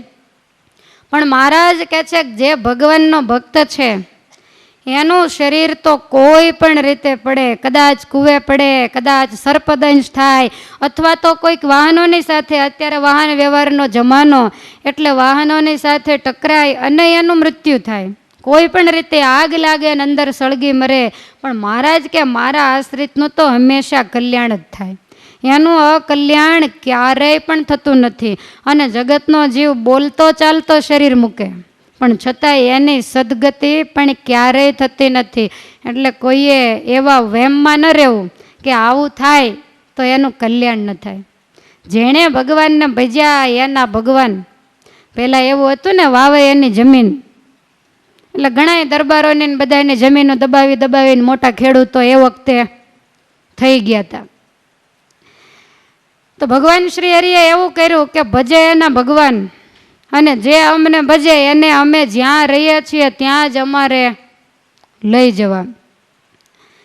અને આ ચારેય ભાઈઓએ આવું પરાક્રમ કર્યું. ગામની અંદર આને જોઈને કેટલાય કંઠીઓ બાંધીને ગામ આખું સત્સંગી થયું. એમાં બે ભાઈઓ હતા, એને વૈરાગ થયો, રાઘવ અને વશરામ. એટલે આ બે ભાઈએ કહ્યું કે અમારે સાધુ થવું છે. ત્યારે એની માં કહે છે કે હું તમને સાધુ થવા નહીં દઉં, ઘરે રહી અને ભજન કરો, આપણને પ્રગટ ભગવાન મળ્યા છે. વૃદ્ધાવસ્થામાં મારી સેવા કોણ કરે? ત્યારે રાણો ભક્ત કહે છે કે માં હું છું ને, બેને રજા આપ, હું તારી સેવા કરીશ. પછી બંનેને રજા આપી અને ભગવાન શ્રી હરિએ રાઘવનું નામ રાઘવાનંદ સ્વામી પાડ્યું અને જે વશરામ હતા એનું નામ વિશ્વાત્માનંદ સ્વામી પાડ્યું. અને બંને સંતોએ સત્સંગની ખૂબ સેવા કરી. થોડો સમય થયો ત્યાં રાણા ભક્તને બીમારી આવી, પથારીમાં પડ્યા. ભગવાન શ્રી હરિએ દર્શન દઈને કહ્યું કે આજ રાત્રે તને લઈ જાવ તો કેમ થાય? રાણો ભક્ત કે કાંઈ વાંધો નહીં, સાધુ થયા એની પહેલાં તો હું તરી જઈશ, માટે આવજો રાત્રે. ભગવાન શ્રી હરિ અંતર્ધ્યાન થયા એટલે એની માને એવું કહ્યું કે માં, મને આજ રાત્રે મહારાજ તેડવા આવવાના છે તો હું જાઉં? એની માં કહે છે કે તું કહેતો હતો ને બે ભાઈને રજા આપો તો હું તમારી સેવા કરીશ, હવે તું હાલે તો મારું શું? ત્યારે રાણો ભક્ત કહે છે કે તારે હવે આમ જીવવાની ઈચ્છા ખરી કે આવવાની ઈચ્છા? તો કે અહીંયા હવે રહીને શું કામ, તું જો જતો હોય તો મારી ઈચ્છા છે. ત્યારે રાણો ભક્ત કહે છે કે માં, હું આજ રાત્રે જાઉં, પછી મારું જ્યારે 12મું હોય, ખર્ચ હોય, ત્યારે ગામને નાત બધી જમવા માટે ભેગી થાય અને બધાની પંક્તિ પડે ને ત્યારે તારા ફળિયામાં બધાની વચ્ચે જઈને એમ કહેવાનું કે આજે મારા દીકરા રાણાનું 12મું છે અને આજ રાત્રે 12 વાગે હુંય ધામમાં જવાની છું, તે આ 12મું અમારા મા દીકરાનું ભેગું સમજી લેજો, ફરીને હવે નહીં થાય. આવી રીતે કહેજો અને રાત્રે હું મહારાજને લઈને તમને તેડી જઈશ. ડોશીમાં તો રાજી થયા, દીકરાને રજા આપી. રાત્રિના 12 વાગ્યા એટલે ભગવાન શ્રી હરિ દિવ્ય વિમાનોના જળહળાટની વચ્ચે રાણા ભક્તને તેડવા આવ્યા અને એવું સુંદર મહારાજ વિમાન લાવ્યા, બધાને ખાતરી થાય એટલે મહારાજે ઓસરીની કોર હતી ને એની સાથે વિમાનને જરાક અડાડ્યું ને ઘૂઘરીઓનો એવો ખણખણાટ થયો. બધા એકદમ બહાર આવ્યા ત્યાં તો તેજના પુંજની વચ્ચે વિમાનમાંથી ઉતરીને ભગવાન ઓસરીના પગથિયા ચડીને સીધા ઘરમાં રાણા ભક્તની પથારીએ જઈને બેઠા, માથે હાથ ફેરવીને કે ભગત તૈયાર? રાણો ભક્ત કે આ મહારાજ તૈયાર. મહારાજ કે બીજા કોઈને આવવું છે? તો વિમાનમાં જગ્યા છે. રાણો ભક્ત કહે છે કે મેં એવું કહ્યું છે કે મારી માને તો આપણે 12માને દિવસે આવશું. મહારાજ કે એના સિવાય કોઈને આવવું હોય તો લેતા જઈએ. એટલે રાણા ભક્તએ તરત આજુબાજુમાં સગા કુટુંબીઓ, ગામના માણસો બધા ઊભા થઈ અને કહ્યું કે મહારાજ પૂછે છે, મને લેવા આવ્યા છે, વિમાનમાં જગ્યા છે, બીજા કોઈને આવવાની ઈચ્છા હોય તો તૈયાર થાવ. ત્યારે મોટા ભાઈ જે ભીમ હતા એ ધામમાં જતા રહેલા, પણ એનો દીકરો એટલે રાણા ભક્તનો ભત્રીજો, એણે કહ્યું કે કાકા મને લઈ જશો? રાણો કહે છે જેને આવવું હોય એને છૂટ. એટલે એ તરત તૈયાર થયા, બધાને પગે લાગીને એ બેસી ગયા કે મને પણ ભેગો લેતા જાઓ. અને ભગવાન શ્રી હરિ આ બંને દિવ્ય આત્માઓને માખણમાંથી વાળ ખેંચી એમ બેયના આત્માને ખેંચી અને 16 વર્ષના મુક્તનું સ્વરૂપ આપીને આખા ગામને દર્શન કરાવ્યા. અને મહારાજે ઓળખાણ કરાવી કે આ રાણો અને આ એનો ભત્રીજો, પાછળનો વિધિ તમે કરજો, તમારું તમે કામ પતાવો, અમે અમારું પતાવ્યું, એમ કહી અને ભગવાન એને ધામમાં લઈ અને જતા રહ્યા. ગામમાં ઘણાને ભગવાનમાં પાકી નિષ્ઠા બંધાણી. પછી તો દિવસો જતા 12 દિવસ થયા એટલે રાણા ભક્તનું ખર્ચ રાખ્યું અને આખા ગામને નોતર્યું. તમામ નાતીલાઓ કુટુંબીઓ ગામડેથી આવ્યા. પંક્તિ જ્યારે ફળિયામાં થઈ ત્યારે ડોશીમાં હાથમાં લાકડી લઈને પંક્તિ સોસરા નીકળ્યા અને કહે છે કે બધાય સાંભળી લેજો. બધા કે વળી શું? તો કે આજે રાત્રે 12 વાગ્યે મારો દીકરો રાણો મહારાજને લઈ અને મને તેડવા આવવાનો છે અને હું એ ધામમાં જવાની છું. હવે મારા 2 દીકરા તો સાધુ થઈ ગયા ને 2 દીકરા મહારાજના ધામમાં ગયા, તે મારું કાર્ય કરે એવું હવે કોઈ છે નહીં. એટલે આ જે ખર્ચ થાય છે એ મારું અને રાણાનું ભેગું સમજી લેજો અને બધાએ મળીને અગ્નિ સંસ્કાર કરી નાખજો. આજ રાતે 12 વાગ્યે હું જવાની છું. હવે આવું ડોશીમાં બોલ્યા. હવે ગામની અંદર અમુક અજ્ઞાની હતા, એ વાતો કરવા માંડ્યા કે ડોશી બહુ મોટી ભીષ્મ પિતા થઈ ગઈ, તે અત્યારથી વળી એંધાણી આપે છે કે રાતે 12 વાગ્યે હું ધામમાં જઈશ. બીજા બધા કે હવે આપણે તો જોવાનું છે ને આજ રાતે આપણે જાગશું અને આપણે જોવા જશું કે કેવી રીતે ધામમાં જાય છે. રાત્રે ગામ બધું ભેગું થયું. ડોશીમાં કે બધા સ્વામિનારાયણ નામની ધૂન કરો. ડોશીમાને ઘેર ક્યાંય માણસો સમાતા નથી, દર્શન કરવા માનવ મેદની ઉમટી. અને એમાં ભગવાન શ્રી હરિ રથ લઈ અને ડોશીમાને તેડવા માટે આવ્યા. રથની અંદર રાણા ભક્ત બેઠેલા અને રથે સરસ મજાના દોરી જોડેલા અને એવો ગુગરીઓનો ગમકારો થયો ને રથ જે અંદર પ્રવેશ કરે ત્યાં તો એકદમ બધા આગા ખસી ગયા, રસ્તો કરી દીધો. રથને છોડી અને મહારાજ જ્યાં ડોશીમાં સૂતાતા ત્યાં ગયા. શરીરે જરાક કસર જેવું હતું. રાણાને જોયો. ડોશીમાને રાણો કહે છે કે માં તેડવા માટે આવ્યો છું મહારાજને લઈને, મેં તને 12 દિવસ પહેલાં કોલ આપ્યો હતો ને, તૈયાર થઈ જા. ડોશીમાં કે તૈયાર જ છું. અને તરત જ બધાને જય સ્વામિનારાયણ કહીને ડોશીએ આંખો બંધ કરી દીધી. ને ડોશી કહે છે કે મહારાજ આવ્યા છે અને મારો દીકરો રાણો પણ આવ્યો છે. ગામના બધાએ કે અમને મહારાજ દેખાય, રાણો દેખાતો નથી. ભગવાનને પ્રાર્થના કરી એટલે રાણા ભક્ત પણ દિવ્ય મુક્તના રૂપમાં એને દેખાણા અને મહારાજ ડોશીમાને ધામમાં લઈ ગયા. લ્યો, આ બધું સ્વામિનારાયણના ઘરે છે.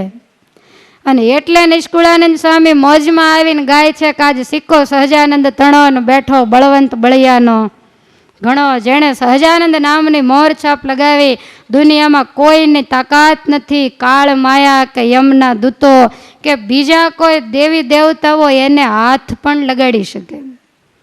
આવો પુનિત પ્રતાપ ભગવાને વાપર્યો. સ્વામી વળી એમ કે છે કે જેની ઉપર નહીં બીજો કોઈ રે, એ તો જેમ ધારે તેમ હોય રે. આને ક્યાં કોઈને પૂછવા જવાનું છે?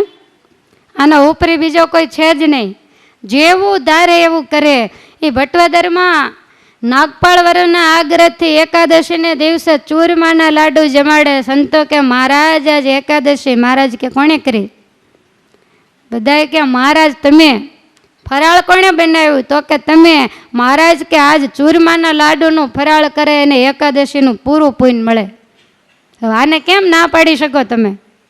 અને આપણને ના પાડી કે આ તો દાદાની જાનમાં છૂટ, બાકી કોઈને પણ છૂટ નથી. ભગવાન શ્રી હરિ જ્યારે મહેસાણા ગયા ને કુશળબાઈએ મહારાજ માટે સરસ ખીચડી બનાવી અને ખીચડી જેટલું જ સામું ઘી નાખ્યું ને શિયાળો બરોબર હલાવીને એવું બધું ઘૂંટીને એકરસ કર્યું. પછી મહારાજે સંતોને ખીચડી પત્તરમાં પીરસી. પણ કુશળબાઈનું ઘર બહુ નાનું, માણસો સમયને. મહારાજ કે આજ બધાને ઊભા ઊભા. અત્યારે તો મોટી જગ્યા હોય તોય ઊભા ઊભા ને આટા મારતા મારતા ને એમ મહારાજે એવું કર્યું. એ બધાએ પત્તર લઈને, ખીચડીમાં તો કાંઈ ઉપાધિ નહીં, એક હાથમાં પત્તર ને એક હાથે ખીચડી.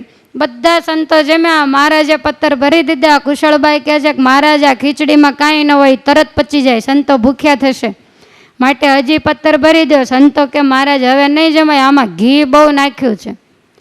કેટલી ખીચડી બનાવેલી, બધા સંતો જમ્યા તોય અડધી ખીચડી વધી. કુશળબાઈ કે મહારાજ મારી આવી ગરીબીડીનું તમે આટલું બધું બગાડશો? મહારાજ કે પણ હવે શું કરવું, ગામને નોતરું તો થાય. કુશળબાઈ કે મહારાજ ગામને ખવડાવવા ખીચડી નથી કરી. ભગવાન શ્રી હરિ કે કાંઈ વાંધો નહીં, સવારે ખાઈ જશું. સંતો બધા ગામની બહાર જઈ સૂતા. હવે એ વખતે ત્યાં પાણીની કોઈ વ્યવસ્થા નહીં. બધા સંતો જાગીને તૈયાર થયા. મહારાજ કે આપણે કુશળબાઈને ખીચડી ખાવા જવાનું છે. સંતો કે મહારાજ નાયા નથી, દાંતણ નથી કર્યું. તો મહારાજ કે કાંઈ એવું થોડુંક રોજ બાવળિયાનું જ દાંતણ કરવું, ક્યારેક ખીચડી નહીં કરાય. બધા સંતો કે ધણીનો કોઈ ધણી નથી. કુશળબાઈને ઘેર આવ્યા. મહારાજ કે પેલી ખીચડી ક્યાં ગઈ? તો કે આ રહી. પણ ઓલી એવી આમ ઘૂંટીને બનાવેલી ને આખી રાત એમને પડી રહી ને તે ધોળી ફૂલ જેવી. તે મહારાજે આમ ટુકડા કર્યા, બરફીના બટકા જેવા બટક્યા કર્યા.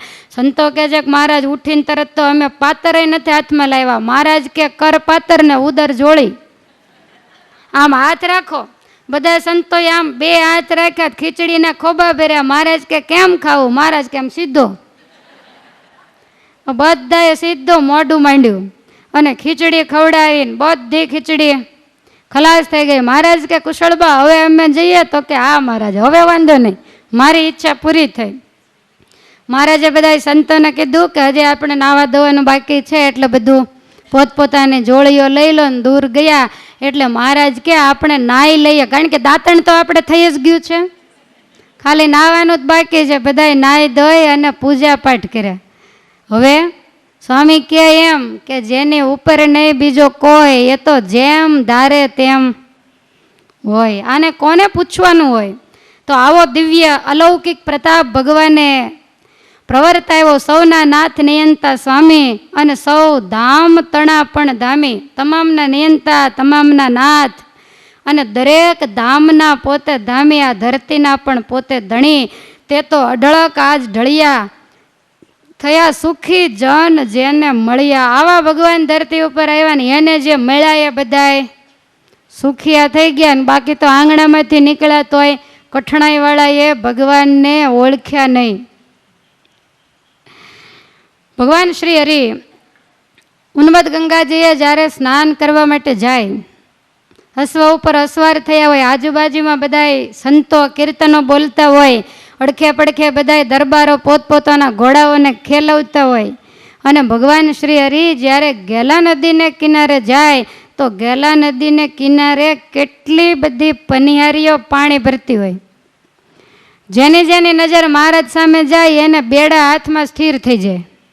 કોઈ અંદર બોળેલા હોય, કોઈના કાખમાં હોય, કોઈના નીચા હોય, કોઈ વળી બીજીને ચડાવતી હોય, અને બધી જાણે કે આમ કાષ્ટની પૂતળીઓ હોય ને એમ સ્થિર થઈ જાય.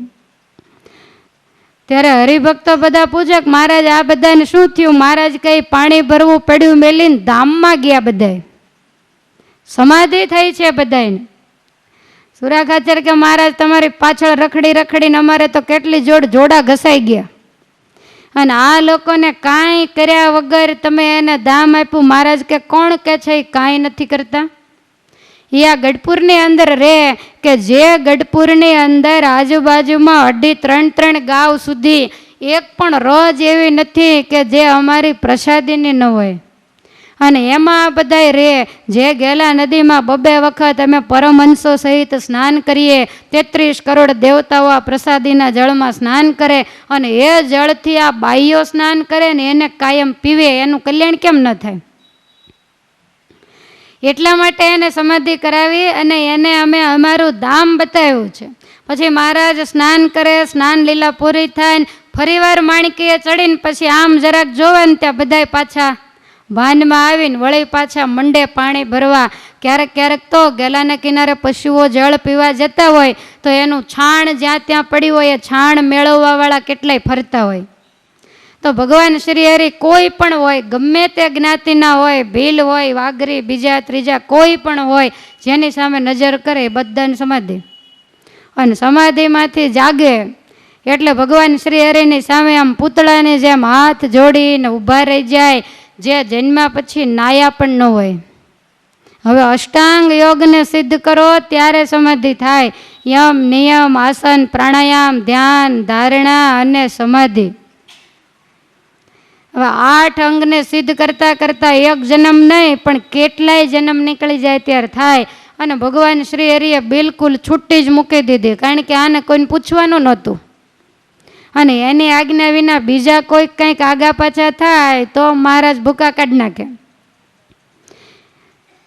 એટલે ભગવાન શ્રી હરિએ તમામ જીવાત્માઓને આવી રીતે ગેલા નદીના જળને યોગ્ય કરીને, ગઢપુરની રજને યોગ્ય કરીને પોતાને શરણે લીધા. એક વખત તો ઝીણાભાઈ ગઢપુર આવેલા, તો એની સાથે એના દીકરા નાના એવા હઠીભાઈ સાથે હતા. હવે બધા ગેલા નદીએ સ્નાન કરવા જતા હશે, એમાં વચ્ચે જૈનનો ઉપાશ્રય આવ્યો. તે બધા સાધુઓ ત્યાંથી નીકળ્યા હશે. તો હઠીભાઈ છે ને તોફાનીને આળવિતરા બહુ, તો એ પૂંજની માથે થૂક્યા. પહેલાં બધાને તો બહુ દુઃખ થયું, કારણ કે મહાજનો ઘણા બધા ગઢપુરની અંદર હતા. એટલે એણે બધાએ વાણિયાને બોલાવીને કહ્યું કે સ્વામિનારાયણનું નાનું એવું છોકરું આવી અને અમારી માથે થૂકી જાય અને છતાંય તમે કાંઈક કરો નહીં, અમારે ગઢડામાં કેમ રહેવું? એટલે બધાએ દુકાનો બંધ કરીને હડતાલ પાડી કે હાટ ખોલવાના જ નહીં, ખોલશું ત્યારે લોકો કંઈક લેશે ને ખાશે ને. હવે હડતાલ પડી. ગામના માણસોએ મહારાજને કહ્યું કે મહારાજ આ તો બધી દુકાનો ને વેપારને બધું બંધ થઈ ગયું. મહારાજ કે પણ કાંઈ કારણ? તો કે હવે બધા પૂંજ રીસાણા. મહારાજ કે ચાલો આપણે ત્યાં જઈએ. મહારાજ થોડા હરિભક્તો અને દાદા ખાચરના સાથે લઈને ગયા. દાદા ખાચર તો ગામ ધણી, એટલે જે વણિક હતા એ બધાએ દાદા ખાચરનું મહારાજનું સ્વાગત કરીને બેસાડ્યા. મહારાજ કે કેમ તમે હાટ બધા બંધ કર્યા? ત્યારે પહેલાં પૂંજ કહે છે કે સ્વામિનારાયણ, તમારે જેમ સાધુ હોય ને એમ અમે બધા જૈન સંપ્રદાયના સાધુ જ છીએ, અને તમારું નાનું એવું છોકરું અમારી માથે થૂકે એટલે આ અમારું અપમાન ન ગણાય? એટલા માટે હડતાલ પાડી છે. ભગવાન શ્રી હરિ કહે છે કે હવે છોકરું કહેવાય, એને શું ખબર પડે ને અમે એને ઠપકો દેશું, આવું ન કરાય. ખૂબ સમજાવ્યા. એટલે પછી બધાય દાદા ખાચરના ને બધાયના મોઢે માયના, દુકાનો બધાએ ખોલી નાખી. બધા દરબારોના મનમાં એમ થયું કે અમારા સ્વામિનારાયણને ઝુકાવવાની એને એક વખત જોઈ લેવા છે.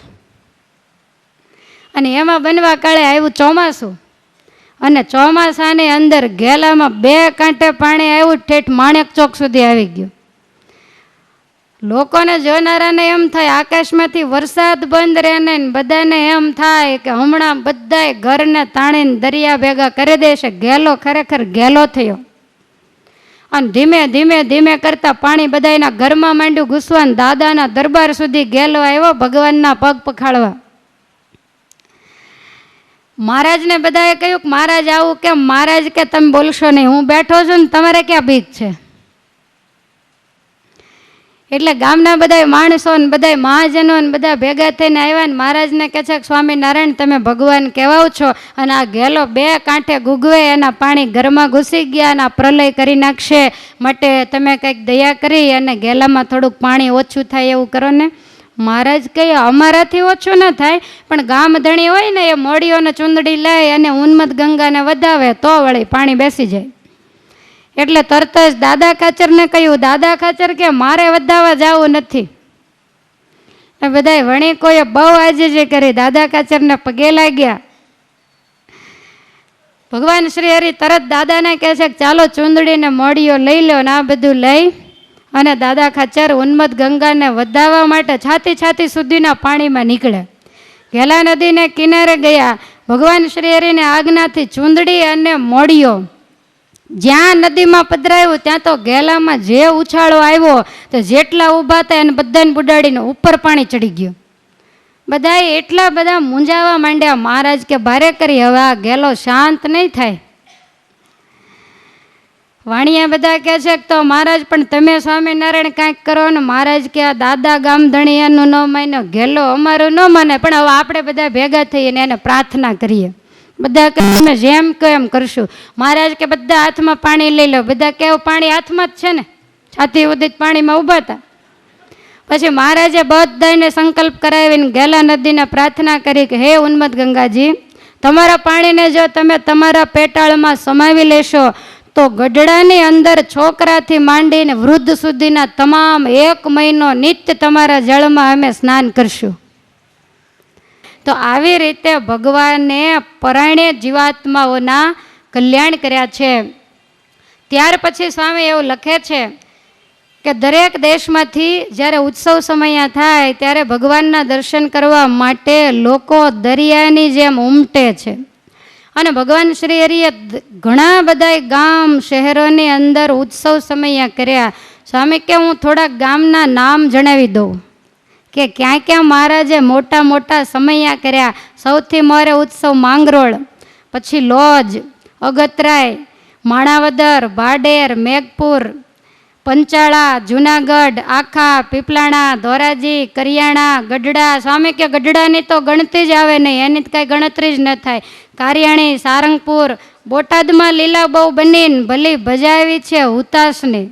મહારાજે અહીંયા હુતાશણીનો ફૂલદોલનો મહોત્સવ કર્યો તો એનું પણ નામ લીધું. લોયા અને નાગડકા, કરમડ, કાળા તળાવ, માંડવી, તેરા, આ બધાએ ગામમાં મચ્છિયાવ, જેતલપુર, અમદાવાદ, સિદ્ધપુર, વડથલ, પીપળી, ડભાણ, તવરા, આદરેજ, ત્યાં મહારાજે અન્નકોટનો ઉત્સવ કરેલો. વડોદરા અને વડતાલની તો વાત જ નહીં, સુરત, ધર્મપુર, વાંસદા, આ તમામ જગ્યાએ ફરી અને મહારાજે મોટા મોટા ઉત્સવ સમયા કર્યા છે. તમે હરિલીલામૃત ગ્રંથ વાંચવાનું નિયમ લીધું છે ને, એમાં બહુ ઉત્સવ સમયાના વર્ણન આવે છે.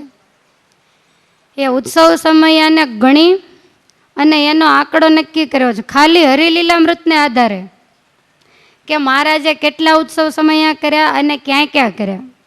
એ હું તમારી આગળ રજૂ કરું છું.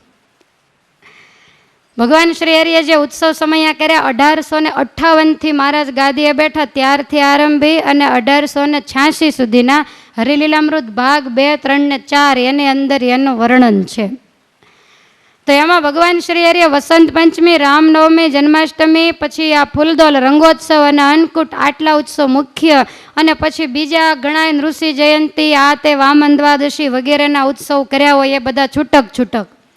તો ભગવાન શ્રી હરિએ વસંત પંચમીના ઉત્સવ પોતાના જીવનકાળ દરમિયાન કુલ 20 કર્યા છે. આ તો દર વર્ષે એક જ આવે.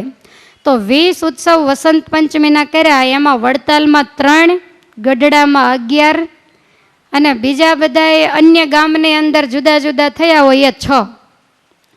પછી રામનવમીના ઉત્સવ કર્યા તો કુલ ઉત્સવ મહારાજે 22 કર્યા છે. અને એ 22માં મહારાજે વડતાલની અંદર રામનવમી 6 કરી, ગઢપુરમાં 10 અને અન્ય સ્થાનોમાં 6. આવી રીતે કુલ 22. પછી જન્માષ્ટમીના ઉત્સવ મહારાજે કુલ 23 કર્યા. અને એ ઉત્સવો વડતાલમાં 2, ગઢપુરમાં 14 અને અન્ય સ્થાનોમાં 7. હંમેશા ગઢપુર આગળ હશે કારણ કે ભગવાનનું ઘર છે. પછી મહારાજે ફૂલદોલના રંગોત્સવ વગેરે કર્યા. તો એ જે રંગોત્સવ કુલ 27 કર્યા. વધારેમાં વધારે ઉત્સવ કર્યા હોય તો રંગોત્સવ 27 કર્યા એટલે તમારે 1 વર્ષે 1 આવે. 27 વર્ષની તો ગણતરી સમજી જ લેવાની. તો 27 રંગોત્સવમાં વડતાલમાં 6 કર્યા, ગઢપુરમાં 11 કર્યા અને જુદા જુદા ગામડાઓમાં 10 કર્યા. પછી અન્નકૂટના ઉત્સવ મહારાજે કુલ 25 કર્યા. રામાનંદ સ્વામી ધામમાં ગયા ત્યાર પછીથી ગણતરી થાય. તો 25 ઉત્સવમાં વડતાલમાં 3 અન્નકૂટ કર્યા, ગઢપુરમાં 13 અને અન્ય સ્થળોમાં 9. અને બીજા જે છૂટક ઉત્સવ હોય એ મહારાજે કુલ 47 ઉત્સવ કર્યા. અને એમાં વડતાલમાં 8, ગઢપુરમાં 26 અને બીજા અન્ય ગામોમાં 13. તો ભગવાન શ્રી હરિએ બધા મળીને કુલ 164 ઉત્સવ કર્યા. અને એ ઉત્સવ કેવા કે 5 માણા ભેગા થઈને આરતી ઉતારે એવા નહીં, એમાં કંકોત્રીઓ લખાય અને દેશો દેશમાંથી હરિભક્તો ભેગા થાય, અઠવાડિયું 10 દિવસ રહે, કથા વાર્તા સાંભળે અને પછી મહારાજ બધાને રજા આપે એવા ઉત્સવ. કુલ 164 કર્યા. એમાં ગઢડામાં 85, વડતાલના 28 અને બીજા કુલ ગામના થઈ અને 51 ઉત્સવ થયા. આ આટલી ગણતરી હરિલીલામૃતની અંદર લખેલી એમાંથી ગોતીને કરી છે. તો આવા ઉત્સવો ભગવાન શ્રી હરિએ કરેલા. અને પહેલાંના સંતોને આ બાબતમાં પાછો બહુ ખટકો હતો, ખાલી પ્રસાદી લઈને જતા રહે એવા નહીં. એટલે એણે આ જે કાંઈ બન્યું હોય, જે ઉત્સવો થયા હોય એની સરસ મજાની ગણતરી કરી અને નોંધ્યું છે. થોડા સમય પહેલાં આપણી સભામાં આ કલ્પતરુ વંચાય ને ત્યાર પહેલાં કથા વંચાતી ત્યારે હરિકૃષ્ણ ચરિત્રામૃત એ આપણે વાંચતા. તો આ જે ગ્રંથ છે એ માધવદાસ સ્વામીએ લખેલો છે. ભગવાન સ્વામિનારાયણના એ દીક્ષિત સાધુ અને દાસ પંક્તિના એ સાધુ કહેવાય. અને મહારાજની સાથે ઘણાય વર્ષ સુધી પોતે રહેલા. એમનો જન્મ અહીંયા વટામણ ગામની અંદર તરગાળા જ્ઞાતિમાં થયેલો અને પ્રભાનંદ સ્વામીના યોગે કરી અને એને સત્સંગ થયેલો અને પછી એ સાધુ થયેલા. તો એણે એક ડાયરી બનાવી છે અને એ ડાયરીની અંદર એણે બધી નોંધ લખી છે કે કેટલા મેં ઉત્સવ કર્યા, કેટલી વાર હું મહારાજને અડ્યો, આ બધું એણે લખ્યું છે. તો એ ડાયરી હું તમને સંભળાવું છું. સ્વામી એવું લખ્યું, પોતાના હસ્તાક્ષરે પોતે પોતાની જિંદગીનું લિસ્ટ બનાવ્યું. ખરેખર આવું જ લિસ્ટ બનાવાય. સ્વામી એવું લખ્યું કે ભગવાન સ્વામિનારાયણ જે ઉત્સવ સમયમાં હાજર હોય એવા 70 ઉત્સવ સમયમાં મેં મારી નજરે જોયા છે અને એ 70માં હું હાજર હતો. અને એ 70ની અંદર 8 વખત મેં મહારાજને રાસ રમતા જોયા છે.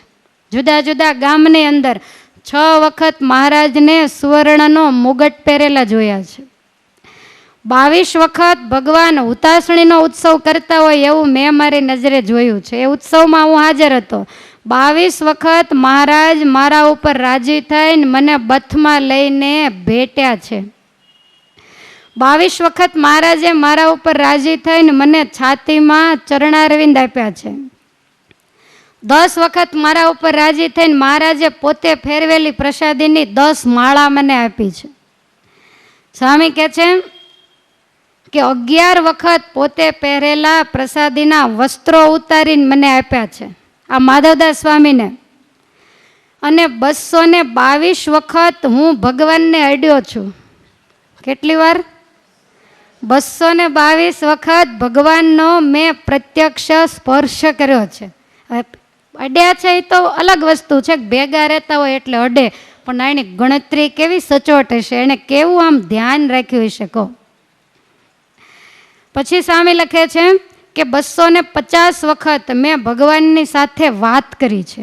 પ્રત્યક્ષ આમ એકલા વાત કરી હોય, મહારાજ સ્વામી સાથે વાત કરતા હોય એની ગણતરી. 400 વખત મેં મહારાજને જમતા મારી આંખે જોયા છે. 22 વર્ષ ભેગા રહ્યા હોય તો 400 વખત જમતા તો જોયા જ હોય ને.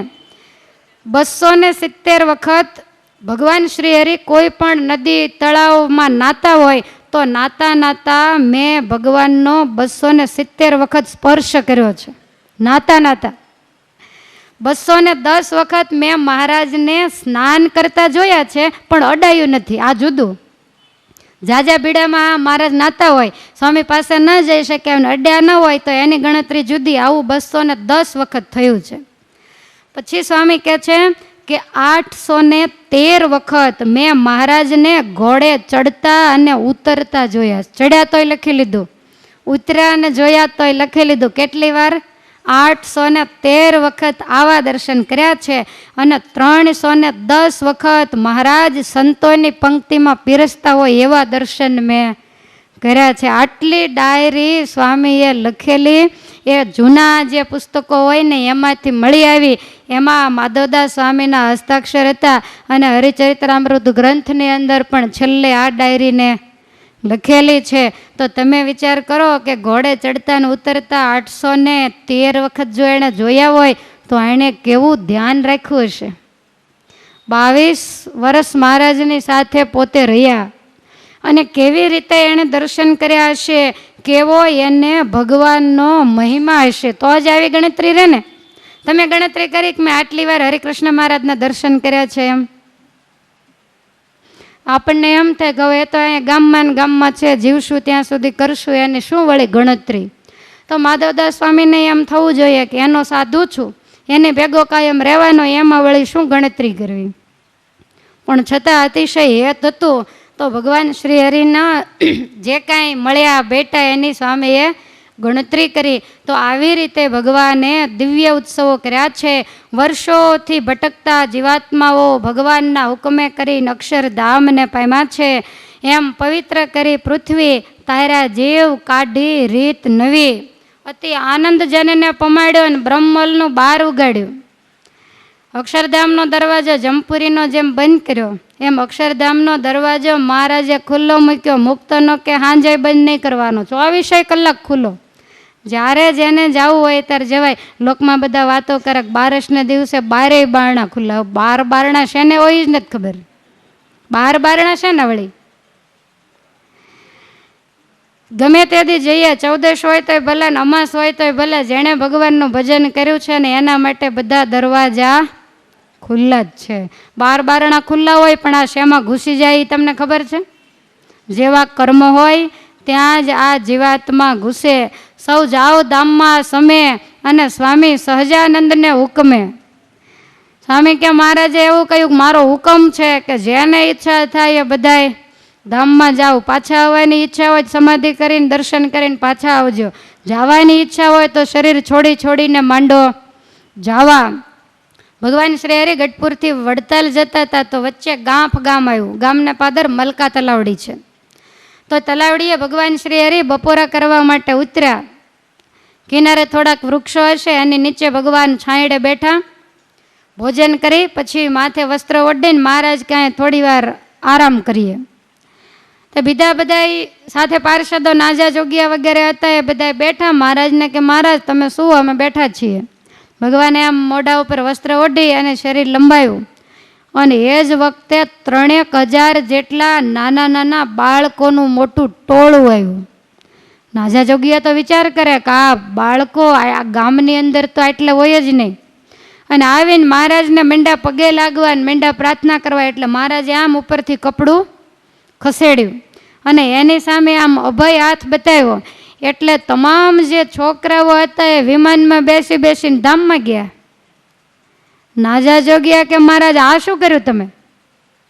પહેલાં તો એ બતાવો કે આટલા બધા છોકરાઓ આવ્યા ક્યાંથી? મહારાજ હસતા હસતા કહે છે કે નાજા જોગ્યા, પૂર્વે કૃષ્ણ અવતારમાં અમારા નામે કરી અને પૂતનાએ કેટલાય બાળકોને મારી નાખ્યા હતા. એ 3000 બાળકોને એણે આવી રીતે મારી નાખેલા અને એ બાળકો બિચારા બધાય ભટકતા હતા. તે આજ એ અમારા દર્શને આવ્યા ને તે અમે એને 5000 વર્ષ પછી છૂટા કર્યા. નાજા જોગ્યા કે મહારાજ એ ક્યાંય ગયા? તો કે એ ધામમાં ગયા. કારણ કે પૂતનાએ જેને જેને ઝેર પાયું એણે તો અમે છીએ એમ માનીને જ પાયું હતું, એ એનું પુણ્ય. અને એટલે એ ભટકતા જીવને અમે ધામમાં મોકલ્યા. નાજા જોગ્યા કે મહારાજ કાંઈ સાધન કર્યા વગર. ત્યારે ભગવાન શ્રી હરિ કે પણ જીવ સંયમિનીય સિદ્ધ જાય જ્યારે આ પ્રગટ પ્રભુ છે પૃથ્વીમાં, હવે બીજે ક્યાંથી જાય? અમારા નામનો સિક્કો લાગ્યો, કોઈ જીવ જમપુરીમાં ન જાય. એટલે એ બધાય છોકરાઓને અમે ધામમાં મોકલ્યા. મહારાજ વડતાલની અંદર સભામાં બેઠેલા આંબલી નીચે જ્ઞાનબાગમાં, જે પ્રસાદીની આંબલી આજે પણ છે. તો એ વખતે મહારાજ જ્ઞાન વાર્તા કરે અને બાજુમાં સોજિત્રા ગામ, ત્યાંની તપોધન બ્રાહ્મણની એક બાઈ જે બહુ તાંત્રિક વિદ્યાને જાણનારી, એ બાઈ આવી અને ભગવાન શ્રી હરિ બેઠા હતા એના સિંહાસનની પાછળ, આંબલીની પાછળ સંતાઈ ગઈ. અને મહારાજ જ્ઞાન વાર્તા કરે ત્યાં ખોળામાં થોડાક અડદ લાવેલી, તે મંત્રીને મહારાજ ઉપર મંડી નાખવા. ભગવાન શ્રી રામ વારે વારે આડો અવળું જોવે. બધા સંતોને એમ થાય કે અડદ આંબલી ઉપરથી તો કાંઈ પડે નહીં. પેલી બાઈ પાછળ ઊભેલી એટલે દેખાય નહીં. હવે મહારાજના ખોળામાં કેટલા બધા અડદ મુઠ્ઠી ભરીને નાખ્યા, પણ ભગવાન શ્રી હરિને તો કાંઈ ન થયું. પણ મહારાજને સભામાં વિક્ષેપ થયો. મહારાજ કે પાર્ષદો, અમારી માથે અડદનો વરસાદ કોણ કરે છે? પાર્ષદોએ જ્યાં પાછળ જઈને જોયું ત્યાં તો એક બાઈ હતી. ભગવાન શ્રી હરિએ કહ્યું જે હોય એ મારી સામે આવે. એટલે પહેલી બાઈ મહારાજની સામે ગઈ. મહારાજ કે તું કોણ છો? તો કે હું સોજિત્રા ગામની તપોધન બ્રાહ્મણની સ્ત્રી છું. મહારાજ કે અમારી માથે કેમ અડદ નાખે? ત્યારે પહેલી બાઈ કે તમને આટલા બધા લોકો માને છે ને, તે તમને મારી નાખવા જ એટલે અડદ નાખો છો. મહારાજ કે મૂર્ખી, તારા મારા અમે નહીં મરીએ, જોઈ છે આ માળા? એમ કરીને મહારાજે માળા જે ઊંચી કરી અને પેલી બાઈને જે તાપ લાગ્યો, મુઠ્ઠીઓ વાળીને ભાગી. સંતો કે છે કે મહારાજ હવે આમાં તો અમને કઈ સમજાણું નહીં. મહારાજ કે આ પૂર્વ જન્મે કૃષ્ણ અવતારમાં પૂતનાની હારે રાક્ષસી હતી, પૂતનાનું અમે કલ્યાણ કર્યું. પણ આ એની કંઈક હશે પાડોશણી કે જે હોય તે એના જેવી જ હોય ને. એટલે એને અમારો યોગ થયો નહોતો, એટલે એ હજુ ભટકતી હતી. અને ગમે એમ તો રાક્ષસી અમારી સાથે પૂર્વનું વેર, તો એને ખ્યાલ આવી ગયો કે આ ભગવાન છે, એટલે એ અમને મારવા માટે આવી હતી. એટલે એ અડદ નાખતી હતી. અને સંતો આ તો બહુ તાંત્રિક વિદ્યાને શીખેલી છે. એણે આવી રીતે અડદ નાખીને 18 બ્રહ્મ હત્યા કરી, 18 બ્રાહ્મણોને મારી નાખ્યા. એવી ભયંકર રાક્ષસી. ત્યારે સંતો કહે છે કે હે મહારાજ, તમારે શરણે જે જીવ આવે એનું તો તમે કલ્યાણ કરો છો, તો તમે આનું કલ્યાણ કેમ ન કર્યું? મહારાજ કે કર્યું ને, ન થાય એવું કોણે કીધું? એનો જ્યારે અંતિમ સમય આવે ત્યારે અમે એને શરીર છોડાવી અને અમારા ધામમાં લઈ જઈશું. મારવા આવ્યા એને મહારાજે તાર્યા છે. તો પૂર્વ અવતારના જેટલા જેટલા જીવાત્માઓ ભટકતા એ બધાને ભગવાન શ્રી હરિએ ધામ ભેગા કર્યા. આવી રીતે અનેક ઉત્સવો કર્યા. હવે પુરુષોત્તમ પ્રકાશનો 14મો પ્રકાર કે જે તમને બધાને આવડે છે, એમ અનેક ઉત્સવ કર્યા. ફર્યા વળી ગામો ગામ, આપી દર્શન આપનું અને જન કર્યા પૂરણ કામ. ગામડે ગામડે ફર્યા, દેશ પ્રદેશોની અંદર મહારાજ વિચર્યા. કારણ કે પરમારથને માટે તો જેનું પ્રાગટ્ય છે, મહારાજે એવી દયા કરીને એવી મનોહર મૂર્તિને ધારણ કરી. જે પ્રસંગ જેને પામ્યા ને તે થયા શુદ્ધ સ્વરૂપ. નખશિખ રૂપ નાથનું જાણો કલ્યાણ ના છે કોટ. જેણે નિરખ્યા નેણા ભરી એને ન રહી કાંઈ ખોટ. કોઈ પણ પ્રકારની એને ખોટ રહી નથી. સ્વામી હવે મૂર્તિનું સરસ મજાનું વર્ણન કરે છે. જેણે જોયા ચરણ રૂપાળા રે, સોળે ચિહ્ન સહિત શોભાળા રે. જેણે જોયા ચરણ રૂપાળા રે, સોળે ચિહ્ન સહિત શોભાળા રે. પગ જમણા અંગૂઠામાં દેખ રે, જોઈ મીટે તે મેષો નમેશ રે. પગ જમણા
રાખી રે ધૂંધ ખાંડ જોઈ હૃદય રાખી રે કાટી જોઈને મોયો મન જેનો રે કાટી જોઈને મન મોયો જેનો રે થયું અક્ષરમાં ઘર તેનો રે હો થયું અક્ષરમાં ઘર તેનો રે જોઈ નાભીને નયન ભરી રે વળી પેટ જોયો પ્રેમે કરી રે જોઈ નાભીને નયન ભરી રે વળી પેટ જોયો પ્રેમે કરી રે ઓ વળી પેટ જોયો પ્રેમે કરી રે ઓ વળી પેટ જોયો પ્રેમે કરી રે. ભગવાન શ્રી હરિની મનોહર મૂર્તિ કોટી જીવોના કલ્યાણ માટે જે આ ભૂમંડળ ઉપર આવી છે એનું વર્ણન સ્વામી આ 14મા પ્રકારમાં કર્યું છે. ભગવાનના એક એક અંગને સ્વામીએ ચિંતન કરવા માટે આપણને લખી બતાવ્યા છે કે કયા અંગનું ચિંતન કરે તો શું ફળ થાય. કટી જોઈ મોયું મન જેનું થયું અક્ષરમાં ઘર. અહીંયા ભલે તમે પ્લોટ લઈને સરસ ઘર બનાવ્યું હોય પણ ભગવાનની કેળીનું તમે કાયમ હેતે સહિત ધ્યાન કરો તો તમારું સાચું ઘર ક્યાં થાય? અક્ષરધામની અંદર થાય. અને જેવું નિષ્કુળાનંદ સ્વામીએ 14મા પ્રકારમાં વર્ણન કર્યું છે એવી ને એવી જ મૂર્તિ આજ આપણને એમાં જરાય એક દોરાવાનોય પણ ફેર નહીં. જેવી કેળ બતાવી, જેવું પેટ બતાવ્યું, જેવી આંખો, જેવી નાસિકા, જેવો કંઠ, જેવી ઉપડતી મહારાજની છાતી, જેવા ભરાવદાર મહારાજના બંને સ્તન, જેવી કુખ, જેવા પડખા, જેવી બગલ, જેવા ચરણારવિંદના નખ, આંગળીઓ. અને એમાંય મહારાજ તો અંગૂઠી પહેરીને હવે દર્શન આપે છે. બહુ સોહામણું જે સ્વરૂપ દુનિયાના કોઈ છેડે નથી એવું સ્વરૂપ આજે આપણને પ્રાપ્ત થયું. આપણા છે અને આપણે વખાણીએ એવું નહીં. પણ ઘણીવાર અમે બહાર કથાઓમાં બીજે ત્રીજે ગયા હોઈએ તો બધા કે તમારા ઘનશ્યામ મહારાજ બહુ રૂપાળા કેમ? કોઈ વળી ઘનશ્યામ મહારાજ કે, કોઈ વળી હરિકૃષ્ણ મહારાજ કે. મેં કીધું તમે અમારા મંદિરે ઘનશ્યામ મહારાજના દર્શન કર્યા હતા? તો કે એ નહીં, ઓલા મોટા રહ્યા એ જે આવે એના હૃદયની અંદર વસી જાય એવી સુંદર મજાની મૂર્તિ ભગવાને ધારણ કરી છે. આપણે ભજન કરતા હોઈએ, માળા ફેરવતા હોઈએ ત્યારે ભગવાન શ્રી હરિની આ મૂર્તિને હૃદયમાં ધારી અને માળા ફેરવવી, ભજન કરવું. બરાબર ધ્યાન રાખીને સાંભળજો. મૂર્તિનું વર્ણન તો આપણે ઘણી વાર કર્યું છે પણ મહારાજના અંગ અંગની માળા કેમ ફેરવી એ તમને શીખવાડું છું. ભગવાન શ્રી હરિ ગઢપુરની અંદર અષાઢ સુધી એકાદશીને દિવસે સભા ભરીને બેઠા છે અને મહારાજ કહે છે કે આજથી ચાતુર્માસની શરૂઆત થાય છે માટે દરેક ભક્તોને અને સંતોને જુદા જુદા નિયમ લેવાના છે. બધા કે મહારાજ તમે જે કહો એ લઈએ. મહારાજ કે એમ નહીં, તમારાથી જે નિયમ પડે એવું નિયમ લ્યો અને વધારે ભજન ભક્તિના નિયમ લ્યો તો અમે વધારે રાજી થઈએ. એટલે બધા સંતો બેઠા હતા સભામાં આગળ. મહારાજ કહે છે કે તમે શું નિયમ લેશો? કોઈ કહે છે કે હું 100 માળા ફેરવીશ, કોઈ કે 200, કોઈ કે 500, જેવી જે એની કેપેસિટી.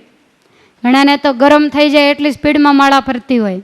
ઘણાને વળી એક પારો આજ ફરે ને એક પારો કાલ ફરતો હોય તો એને કલાકે પછી માળા થાય નહીં. બધાએ અલગ અલગ નિયમો લીધા. હરિભક્તોને પૂછ્યું, કોઈ કહે છે કે અમે 100 પ્રદક્ષિણા કરશું, કોઈ કે 100 દંડવટ કરશું. બધાએ અલગ અલગ નિયમો લીધા. કોઈ કે ભાગવતજીનો પાઠ કરશું, કોઈ કે દશમસ્કંદનો પાઠ કરશું. મહારાજે એક એકનો વારો લઈને બધાને નિયમ આપ્યા. પછી ભગવાન શ્રી હરિ કાંઈ બોલ્યા નહીં. એટલે હરિભક્તો કે મહારાજ આજ મુક્તાનંદ સ્વામી કેમ કાંઈ ન બોલ્યા? એ નહીં, વિશેષ નિયમ તો લેવું પડે ને, એ તો વડીલ છે, એની પાછળ કાંઈક કારણ હોય. ત્યારે ભગવાન શ્રી હરિએ તરત જ મુક્તાનંદ સ્વામીને કહ્યું કે હે સ્વામી, તમે કેમ કાંઈ વિશેષ નિયમ લીધું નહીં? ત્યારે મહારાજને સ્વામી કે મહારાજ મેં ગઈ વખતે વિશેષ નિયમ લીધું હતું ને એ પાછું એમને એમ ચાલુ જ રાખ્યું છે. પહેલાં હું કાયમ 50 માળા ફેરવતો, આખો દિવસ બેસું ત્યારે માંડ એટલી થતી, પણ ગયા ચાતુર્માસમાં મેં એવું નિયમ લીધું કે મારે રોજની 108 માળા ફેરવવી.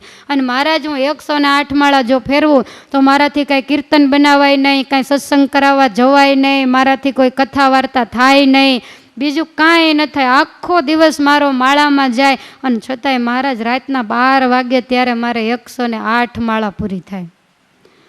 મહારાજ કહે છે સ્વામી તમારી આગળ તો આ નવું સાંભળ્યું, તમારી માળા છે કેવી બતાવો જોઈએ મને. સ્વામી આમ માળા કાઢીને બતાવી તો બધાની માળા જેવી જ માળા હતી. મહારાજ કે સ્વામી આ બધાને એમ થશે કે મુક્તાનંદ સ્વામી કેમ માળા ફેરવતા હશે, માટે મને તો ખબર જ છે, પણ તમે તમારા મુખે કહી બતાવો ને કે તમે 108 માળા કેવી રીતે ફેરવો છો. ત્યારે મુક્તાનંદ સ્વામી સભામાં મહારાજની પાસે આગળ આવીને બેઠા અને મહારાજને કહે છે, અને હરિભક્તો બધા સાંભળે છે કે મહારાજ હું 108 માળા ફેરવું, એમાં નખથી શિખા સુધી તમારી મૂર્તિને ધારું, અને એ મૂર્તિ ધારી અને માળા ફેરવું. પહેલાં તો માળા ફેરવવા બેસું ત્યારે આસન નાખી આંખો બંધ કરીને બેસું, અને પછી પહેલાં આખી તમારી મૂર્તિને ધારી લઉં અને પછી માળા ફેરવવાનું ચાલુ કરું. ચરણારવિંદથી માંડીને એક એક અંગને ધારતા ધારતા માળા કરું. હવે એ અંગને દાખલા તરીકે પગના અંગૂઠાની માળા કરતો અને માળા કરતાં કરતાં એક જ પારો બાકી રહે અને કાંઈ પણ સંકલ્પ થાય તો એ મારી માળા ફેલ જાય, વળી પાછી એકડે એકથી કરું. સ્વામીને ધન્યવાદ દેવો પડે કે 108 માળા કરી શકે, આપણે તો 8 પારાય સંકલ્પ કર્યા વગર ના જાય નહીં. ત્યારે ભગવાન શ્રી હરિ કહે છે તો તમે નખથી શિખા સુધી 108 માળા, તો અમારા 108 અંગ તમે કેવી રીતે ધારો. ત્યારે મુક્તાનંદ સ્વામી ગણાવે છે, જેને શીખવી હોય એ શીખી લેજો કે 108 અંગને ધારીને કેવી રીતે માળા કરવી. મુક્તાનંદ સ્વામી કહે છે કે મહારાજ જુઓ, તમારા ચરણાર વિંદના સરસ મજાના લાલ ગુલાબી તળિયા, એ 2 તળિયાની એક એક માળા ફેરવું, તળિયાને ધારવાના અને માળા ફેરવવાની. જમણા તળામાં 9 ચિહ્ન છે એની 9 માળા ફેરવું, ડાબા ચરણમાં 7 ચિહ્ન છે એની 7 માળા ફેરવું. આ યાદ રાખવાનું કયા કયા અંગને ધારીને કેવી રીતે માળા થાય. પછી મહારાજ તમારા ચરણના 2 લાંક છે, લાંકમાં તો ખ્યાલ આવે ને, તો એની 2 માળા ફેરવું. 2 ચરણારવિંદની 2 પાનીઓ છે કઠણ, એ પાનીની 2 માળા ફેરવું. ચરણના અંગૂઠા સહિત 10 આંગળીઓ છે એની 10 માળા ફેરવું. 2 ચરણના પોંચાની 2 માળા ફેરવું. 2 ચરણારવિંદના જે કાંડા એની 2 માળા, ઘૂંટીઓ આગળ અને પાછળ એટલે કુલ 4 માળા ફેરવું. 2 ચરણની 2 ઘૂંટીની, પગની 2 પિંડીઓ એની 2 માળા ફેરવું, અને ઘૂંટણની 2 માળા, સાથળની 2 માળા. જમણા સાથળમાં એક ખાંપાનું ચિહ્ન છે એની 1 માળા ફેરવું, એ ચિહ્નનું ધ્યાન કરીને. પછી મહારાજ પિતાંબરના ઘસારાવાળી સુંદર કેસરી સિંહને લજ્જા પમાડે એવી પાતળી તમારી કેડ, તો એનું ધ્યાન કરીને 1 માળા કરું. ગોળ ગંભીર જે નાભી એની 1 માળા ફેરવું. ત્રિવળી સહિત જે ઉદર એની 1 માળા ફેરવું. શ્રીવત્સનું ચિહ્ન હૃદયમાં છે એને ધારી અને 1 માળા ફેરવું. શામ એવા તમારા 2 ઉપડતા સ્તન એની 2 માળા. ઉપડતી જે છાતી એની 1 માળા. છાતીમાં જે તમે 2 છાપો લીધી એ 2 છાપના ચિહ્ન છે એની 2 માળા. શંખની જેવો 3 રેખાવાળો જે તમારો કંઠ છે, એક એક રેખાને ધારીને 1 માળા ફેરવું. ઉન્નત અને જાડા એવા બંને ભરાવદાર તમારા 2 ખભા એની 2 માળા ફેરવું. ઘૂંટણ સુધી આજાન એવા લાંબા બંને તમારા હસ્તકમળ એની 2 માળા. બાજુબંધ સહિત તમારા હાથમાં રહેલ ગદા અને પદ્મ જેની મહારાજે છાપ લીધેલી છે, તો એની 2 માળા ફેરવું. જમણા હાથની અને બાજુબંધ સહિત એવો જે ડાબો હાથ એમાં જે 2 છાપ લીધેલી શંખ અને ચક્ર, તો એની પણ 2 માળા ફેરવું. હાથની બંને કોણી શ્યામ અને સુંવાળી છે, તો 2 કોણીની પણ 2 માળા ફેરવું. બાજુબંધ અને ચક્રની છાપ સહિત હાથની જે કળાઈ, મહારાજે અહીંયા પણ છાપો લીધેલી કળાઈ ઉપર, તો એ કળાઈની 2 માળા ફેરવું. કઠણ અને છતાં અતિ કોમળ એવા જે તમારા કાંડા, એની ઉપર ફૂલના ગજરા બાંધ્યા હોય એવું ધારી અને 2 કાંડાની એક માળા ફેરવું. રોમ સહિત તમારા હાથના જે કરબ એની 2 માળા ફેરવું. લાલ અને શ્યામ રેખાવાળી હાથની બંને જે હથેળી એની એક માળા ફેરવું. રોમ અને વીંટીઓવાળી 2 હાથની અંગૂઠા સહિત જે આંગળીઓ એની 10 માળા ફેરવું. દરેક આંગળીને એક. 2 હાથના પોંચાની 2 માળા ફેરવું.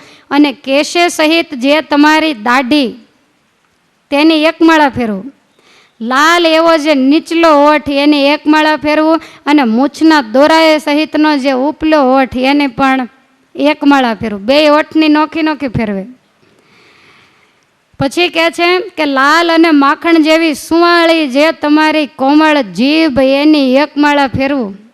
અને મોગરાની કળીઓ જેવા 32 દાંતની જે 32 એની 1 જ માળા ફેરવું. શ્યામ એવી તમારી જે દાઢ છે ને એની અંદર 1 તિલ મેં જોયો છે, તમે જ્યારે બગાસું ખાતા હતા ત્યારે, તો એ તિલની હું 1 માળા ફેરવું છું. 2 ગાલની 2 માળા ફેરવું. જમણા ગાલમાં 1 ટીબકડી છે એની 1 માળા ફેરવું. અને તલના ફૂલ જેવી નમણી જે કોમળ નાસિકા એની 1 માળા ફેરવું. જલેબી જેવા ગોળ 2 કુંડળ સહિત તમારા જે કર્ણ એની 2 માળા ફેરવું. ડાબા કાનમાં મોટા તિલ જે છે એની 1 માળા ફેરવું. ચંચળ અને લાલ રેખા અને કાળી કીકીવાળા તમારા બંને નેત્રકમળ એની મહારાજ હું 2 માળા ફેરવું છું. કોટી કોટી કામદેવને લજ્જા પમાડે અને તમારી ભ્રકુટીના વિલાસમાં મહાકાળ થરથર ધ્રુજે એવી તમારી 2 જે ભ્રમરો ભગવાનના બંને નેણ, તો એની 2 માળા ફેરવું, જેને આપણે ભ્રકુટી કહીએ. અને ભ્રમરોની મધ્ય ભાગ છે જેનાથી થોડી ઉપરની બાજુમાં તમે સુંદર તિલક કરો, એ બરોબર જે વચલો ભાગ એની 1 માળા ફેરવું છું. ઉપડતું અને વિશાળ ચાંદલાએ સહિત તિલકવાળું જે તમારું લલાટ એની 1 માળા ફેરવું. કેશ સહિત જે તમારું મસ્તક એની પણ 1 માળા ફેરવું. 3 તિલ સહિત જે તમારી શિખા, મહારાજની શિખા ઉપર આજુબાજુમાં 3 તિલ છે. અને એ જ્યારે મહારાજ મુંડન કરાવે ત્યારે સંતોને એના દર્શન થાય. તો કહે છે કે એની પણ હું એવી રીતે 1 માળા ફેરવું. પછી પાછળ તમારો જે સુવાળો અને લીસો વાંસો એની 1 માળા ફેરવું. આવી રીતે મહારાજ આખી મૂર્તિને ધારી અને હું 108 માળા ફેરવું છું. અને 108 માળા ફેરવું ને ક્યાંય પણ વચ્ચે જરાક પણ મન બીજે ત્રીજે જાય એટલે માળા મારી ફેલ જાય. આપણે કદાચ એટલી ન ફેરવીએ, પણ મોટા મોટા અંગની માળા કરીએ તોય પણ ઘણુંય છે. સ્વામી આપણને શીખવાડે છે. ભગવાન શ્રી હરિ કે એને મુક્તાનંદ સ્વામી કહે છે કે મહારાજ આ બધા 200 અને 500 માળા ફેરવવાનો નિયમ લીધો, તો એની આગળ મારી માળા કાંઈ ગણતરીમાં નહીં, એટલે મને બોલતા સંકોચ થતો, એટલે હું કાંઈ બોલ્યો નહીં. ભગવાન શ્રી હરિ કહે છે કે સ્વામી તમારી 108 માળાની આગળ આની 500 માળા કોઈ ગણતરીમાં નહીં. તમે જે માળા કરો એવી આ કોઈ કરતા નથી, માટે તમારી ઉપર હું બહુ રાજી છું. સભામાં બધાને કહે છે કે મુક્તાનંદ સ્વામીની જેવી માળા ફેરવતા બધાએ શીખવું.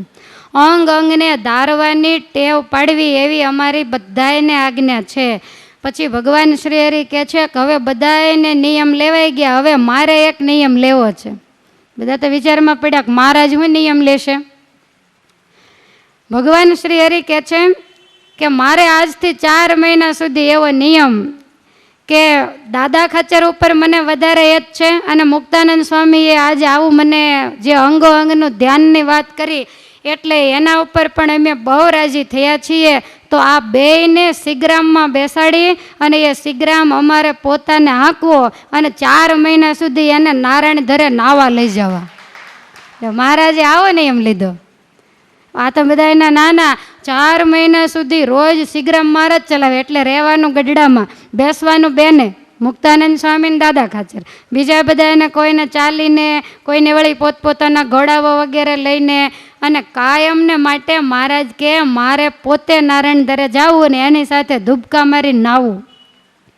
હવે આવો નિયમ લીધો એટલે પછી મહારાજ કાયમ નારાયણ ધરે જાય, બધાને ખબર પડે એટલે બધાય પાછળ નાવા જાય. અને રોજ બપોર પછી મહારાજ બધા એને જમાડીને પછી લઈ જાય. તે સાંજ સુધી ત્યાં નાય સભા વગેરે કરે. ભગવાન શ્રી હરિ કિનારે વસ્ત્રોને ઉતારીને સિગ્રામમાં મૂકે. શિગ્રામને જોડેલા બળદ હોય ને એને આજુબાજુમાં ચરવા છોડી મૂકે અને પછી મહારાજ મુક્તાનંદ સ્વામી, દાદા ખાચર, તમામ સંતો ભક્તોની સાથે નારાયણ ધરામાં સ્નાન કરે. મુક્તાનંદ સ્વામીને એમ થાય કે મહારાજને કાંઈ નાતા ખ્યાલ રહેતો નથી, એટલે થોડી વાર નાહીને તે મુક્તાનંદ સ્વામી કે મહારાજ હવે આપણે બહાર નીકળશું. ત્યારે મહારાજ કે તમે કિનારે બેઠા બેઠા માળા ફેરવો, કારણ કે તમારું શરીર વૃદ્ધ છે, વધારે વાર પાણીમાં રહેવાય તો તમને વળી કંઈક શરીરને નુકસાન થાય. થોડી વાર હું આ બધાની સાથે સ્નાન કરું છું. પછી સ્વામી બેઠા બેઠા મહારાજની જળ ક્રીડા જોયા કરે અને બેઠા બેઠા માળા કરે. સમય થાય એટલે સ્વામી મહારાજને બોલાવે. આવો કાયમનો ક્રમ થઈ ગયો. હવે એક દિવસ મહારાજ સ્નાન કરતા હતા. મુક્તાનંદ સ્વામી કહે છે કે મહારાજ હવે બહાર નીકળો, આપણે ક્યારના નાહીએ છીએ, પછી તમને શરદી થઈ જશે. એટલે ભગવાન શ્રી હરિ બહાર આવ્યા, બધાએ પોતપોતાના વસ્ત્રો માંડ્યા પહેરવા. અને મહારાજ બહાર આવીને ધોતી એક પહેરેલી, આખી આમ ભીની, જળમાં રસબસ થઈ ગયેલા, બધા વસ્ત્રો પહેરે. મુક્તાનંદ સ્વામી પાસે આવી અને મહારાજ કહે છે કે સ્વામી કાલે વરસાદ બહુ પડ્યો ને તો નારાયણ ધરામાં કેવું સરસ પાણી આવ્યું છે, તમારી આજ્ઞા હોય તો હજી હું એક ધૂપકો મારી આવું. મુક્તાનંદ સ્વામી હાથ જોડીને કે મહારાજ કાળ માયા તમારી ભ્રકુટીના વિલાસમાં ધ્રુજે અને આજ તમે મારી પાસે આજ્ઞા માગો છો, માટે જલ્દી પાછા આવો તો તમને જવા દો. તમે પાણી જોઈને બહાર નથી નીકળતા. મહારાજ કે એક ધૂપકો મારીને પાછો આવું. પછી મુક્તાનંદ સ્વામી ઊભા રહ્યા અને ભગવાન શ્રી હરિએ નારાયણ ધરામાં ધૂપકો માર્યો અને સીધા પાતાળ લોકમાં નીકળ્યા. પાતાળ લોકની અંદર શેષ નારાયણ, ત્યાંના રાજા, પોતાના સુવર્ણ સિંહાસન ઉપર બિરાજમાન. અને એણે જ્યાં પુરુષોત્તમ નારાયણને જોયા એ તો ગાંડા ગેલા થઈ ગયા. 3.5 કરોડ રૂવાડા બેઠા થઈ ગયા, ઓળખી ગયા કે આ તો સાક્ષાત સર્વાવતારી ભગવાન પુરુષોત્તમ નારાયણ છે. એકદમ દોડ્યા ને દોડતા મહારાજના ચરણમાં ડગલો થઈ ગયા. મહારાજને કે આ ભીના કપડે ક્યાંથી આવ્યા? એમને એમ ધોતી ભીની નીતરતી જાય અને મહારાજ સીધા પાતાળ લોકમાં. ભગવાન શ્રી હરિને તરત જ હાથ જાલી કોરા વસ્ત્ર, એવા સુંદર જરિયાની કસબી વસ્ત્રો આપ્યા. મહારાજના વસ્ત્રો બદલ્યા. પ્રસાદીની ધોતી મહારાજે શેષ નારાયણને આપી કે અમે તો અહીંયા કાયમ નહીં રહી શકીએ, પણ આ ધોતીને તમે કાયમ રાખજો ને એની કાયમ પૂજા, સ્પર્શ અને દર્શન કરજો. પોતાના સિંહાસન ઉપર બેસાડ્યા અને ભગવાન શ્રી હરિને સુંદર મજાના મણીઓ અને મોતીઓ વગેરેથી પૂજા કરી. બાજુબંધ, કડા, સાંકળા, કંદોરો, વેઢ, વીટી, 16 શણગાર સજાવ્યા અને મસ્તક ઉપર સુંદર મજાનો મુકુટ ધારણ કરાવ્યો. મહારાજને કે 2 હાથનો ખોબો વાળો. મહારાજે ખોબો વાળ્યો, એની અંદર સાકર ને શ્રીફળ મૂક્યા અને એની ઉપર મુઠ્ઠી ભરીને સોનામોર મૂકી. મહારાજ આ તમને હું ભેટ આપું છું. અને આગળ બીજી જે નાગ પત્નીઓ હતી એ બધી સોના, ચાંદી, રત્ન વગેરેના ભરેલા થાળ લાવી. દ્રાક્ષ, દાડમ, મોસંબી, નારંગી વગેરે ફળના ભરેલા થાળ આજુબાજુ ગોઠવી દીધા. ભગવાન શ્રી હરિ બહુ પ્રસન્ન થયા. કપૂરથી આરતી ઉતારી, દંડવટ કર્યા. શેષ નારાયણ 2 હાથ જોડીને પ્રાર્થના કરે છે કે તમે તો મારા મોંઘેરા મહેમાન, આજ તમને જવા નહીં દઉં. મારા લોકને તમે પાવન કર્યો. હમણાં જ રસોઈ તૈયાર કરાવું, તમારે જમી અમને પ્રસાદી આપી અને પછી જવાનું છે. મહારાજ કહે છે પણ અમારે રોકાવાય એવું નથી. શેષ નારાયણ કે મૃત્યુલોકના માણસ ઉપર આટલી બધી જો તમે કૃપા કરી હોય તો મહારાજ અમારી ઉપર એટલી કૃપા નહીં કરો. હવે આવી રીતે મહારાજ અને શેષ નારાયણની વચ્ચે ચર્ચા ચાલે અને આ બાજુ મહારાજે ધૂપકો માર્યો, એને પૂરી 1 કલાક થઈ. મુક્તાનંદ સ્વામી કાંઠે ઊભા વિચાર કરે કે હો 1 કલાકથી પાણીમાં ધૂપકો માર્યો ને બહાર આવ્યા નહીં, આ શું થયું હશે? અને દિવસ આથમમાં આવ્યો અને જો મહારાજને લીધા વગર દરબારગઢમાં જઈશ તો જેવુબા ને લાડુબા મને દરબારમાં ગરવા નહીં દે કે રોજ મહારાજ તમારો સિગરા માકીને લઈ જાય ને આજ તમે મહારાજને બુડાડીને આવ્યા. મુક્તાનંદ સ્વામી નાનું છોકરું રડે એમ સાદ કાઢીને જોર જોરથી રડવા માંડ્યા કે હે મહારાજ, તમારો કોઈ વાળ વાંકો કરવા સમર્થ નહીં, પણ તમે જ્યાં ગયા હો ને ત્યાંથી વહેલા આવો અને નહીતર અહીંયા પથ્થર આરે માથું પછાડીને મરીશ. આવું જ્યારે સ્વામી બોલ્યા ત્યાં તો મહારાજને અતિ ઉતાવળ થઈ ગઈ. શેષ નારાયણને મહારાજ કહે છે કે અમારે જમવા નથી રોકાવું, તમારે પ્રસાદી જમવાની ઈચ્છા હોય ને તો તમે આવજો ગઢડા, ત્યાં હું તમને પ્રસાદી જમાડીશ, પણ જેવા છો એવા આવતા નહીં ને બધા બી મરશે, નાનું રૂપ લઈને આવજો. એમ કહી અને મહારાજ ત્યાંથી નીકળ્યા અને એકદમ જળમાંથી બહાર આવીને સામેની સામે ઊભા રહ્યા. પણ વસ્ત્રના અલંકારોનો એવો જળહળાટ અને બિલકુલ વસ્ત્રને પાણી અડેલું નહીં, એવા કોરા વસ્ત્ર. મુક્તાનંદ સ્વામી તો મહારાજને એકદમ ભેટી પડ્યા. મહારાજને કે મહારાજ ક્યાં ગયા હતા?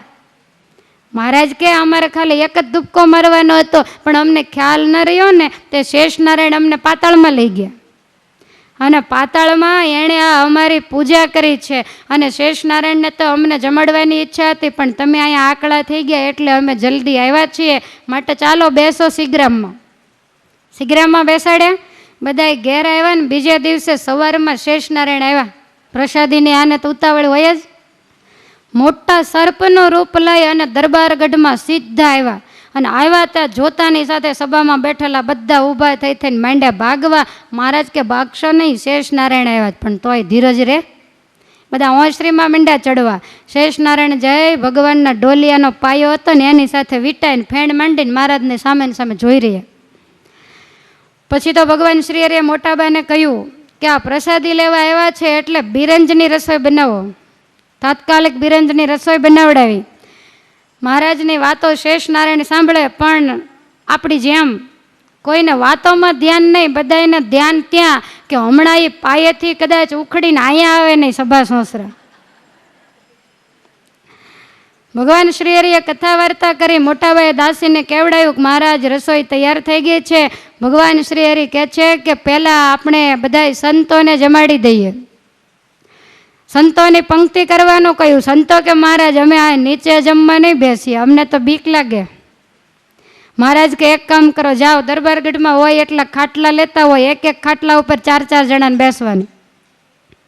એવી રીતે પંક્તિ કરાવી. આખા દરબારગઢમાં ખાટલા નખાવી દીધા અને બધાને ભગવાન શ્રી હરે બિરંજની રસોઈ પત્તરની અંદર પીરસી. પછી મોટાબા કહે છે કે મહારાજ તમે પણ જમી લો. એટલે મહારાજ કે અમે આ ઢોલીએ બેઠા બેઠા લીમડા નીચે જમશું. એટલે ભગવાન શ્રી હરિ ત્યાં જમવા માંડ્યા અને બિરંજ વગેરે ભગવાનના થાળમાં પીરસું. જુદા જુદા બીજા ઘણા બધા ભોજનો પીરસાયા. મહારાજ જ્યાં જમવા બેઠા ત્યાં તો શેષનારાયણ ઠેકડો મારીને ઢોલિયામાંથી ચડી ગયા. મહારાજની સામે ફેણ માંડીને બેઠા. ભગવાને તરત જ બિરંજનો એક કોળિયો લઈ અને અર્ધો પોતાના મુખારવિંદમાં મૂકે અને અર્ધો શેષનારાયણના મુખારવિંદમાં મૂકે. તે જ્યાં સુધી જમ્યા ત્યાં સુધી અડધું પોતે જમે અને અડધું શેષજીના મુખમાં આપે. અને છેલ્લે મોટાબા એલચીને સાકરવાળું કઢેલો દૂધનો કટોરો લાવ્યા. અડધો કટોરો મહારાજે જમ્યા અને અડધો કટોરો શેષનારાયણની સામે મૂક્યો. શેષનારાયણ બધું દૂધ ચાટી ગયા અને પછી મહારાજે જળપાન કર્યું, ચળું કર્યું અને પાત્રમાં જે ચળું કરેલું ને એ તમામ ચળુંનું જે જળ હતું ને એ પણ શેષનારાયણના મુખમાં આપી દીધું. એ બધું ચાટી અને પોતે પી ગયા અને પછી વારંવાર ફણા નમાવી વંદના કરીને શેષનારાયણ ગયા. એ અદૃશ્ય થયા ત્યારે સંતોનો દરબારોનો જીવ હેઠો બેઠો કે હવે ગયા.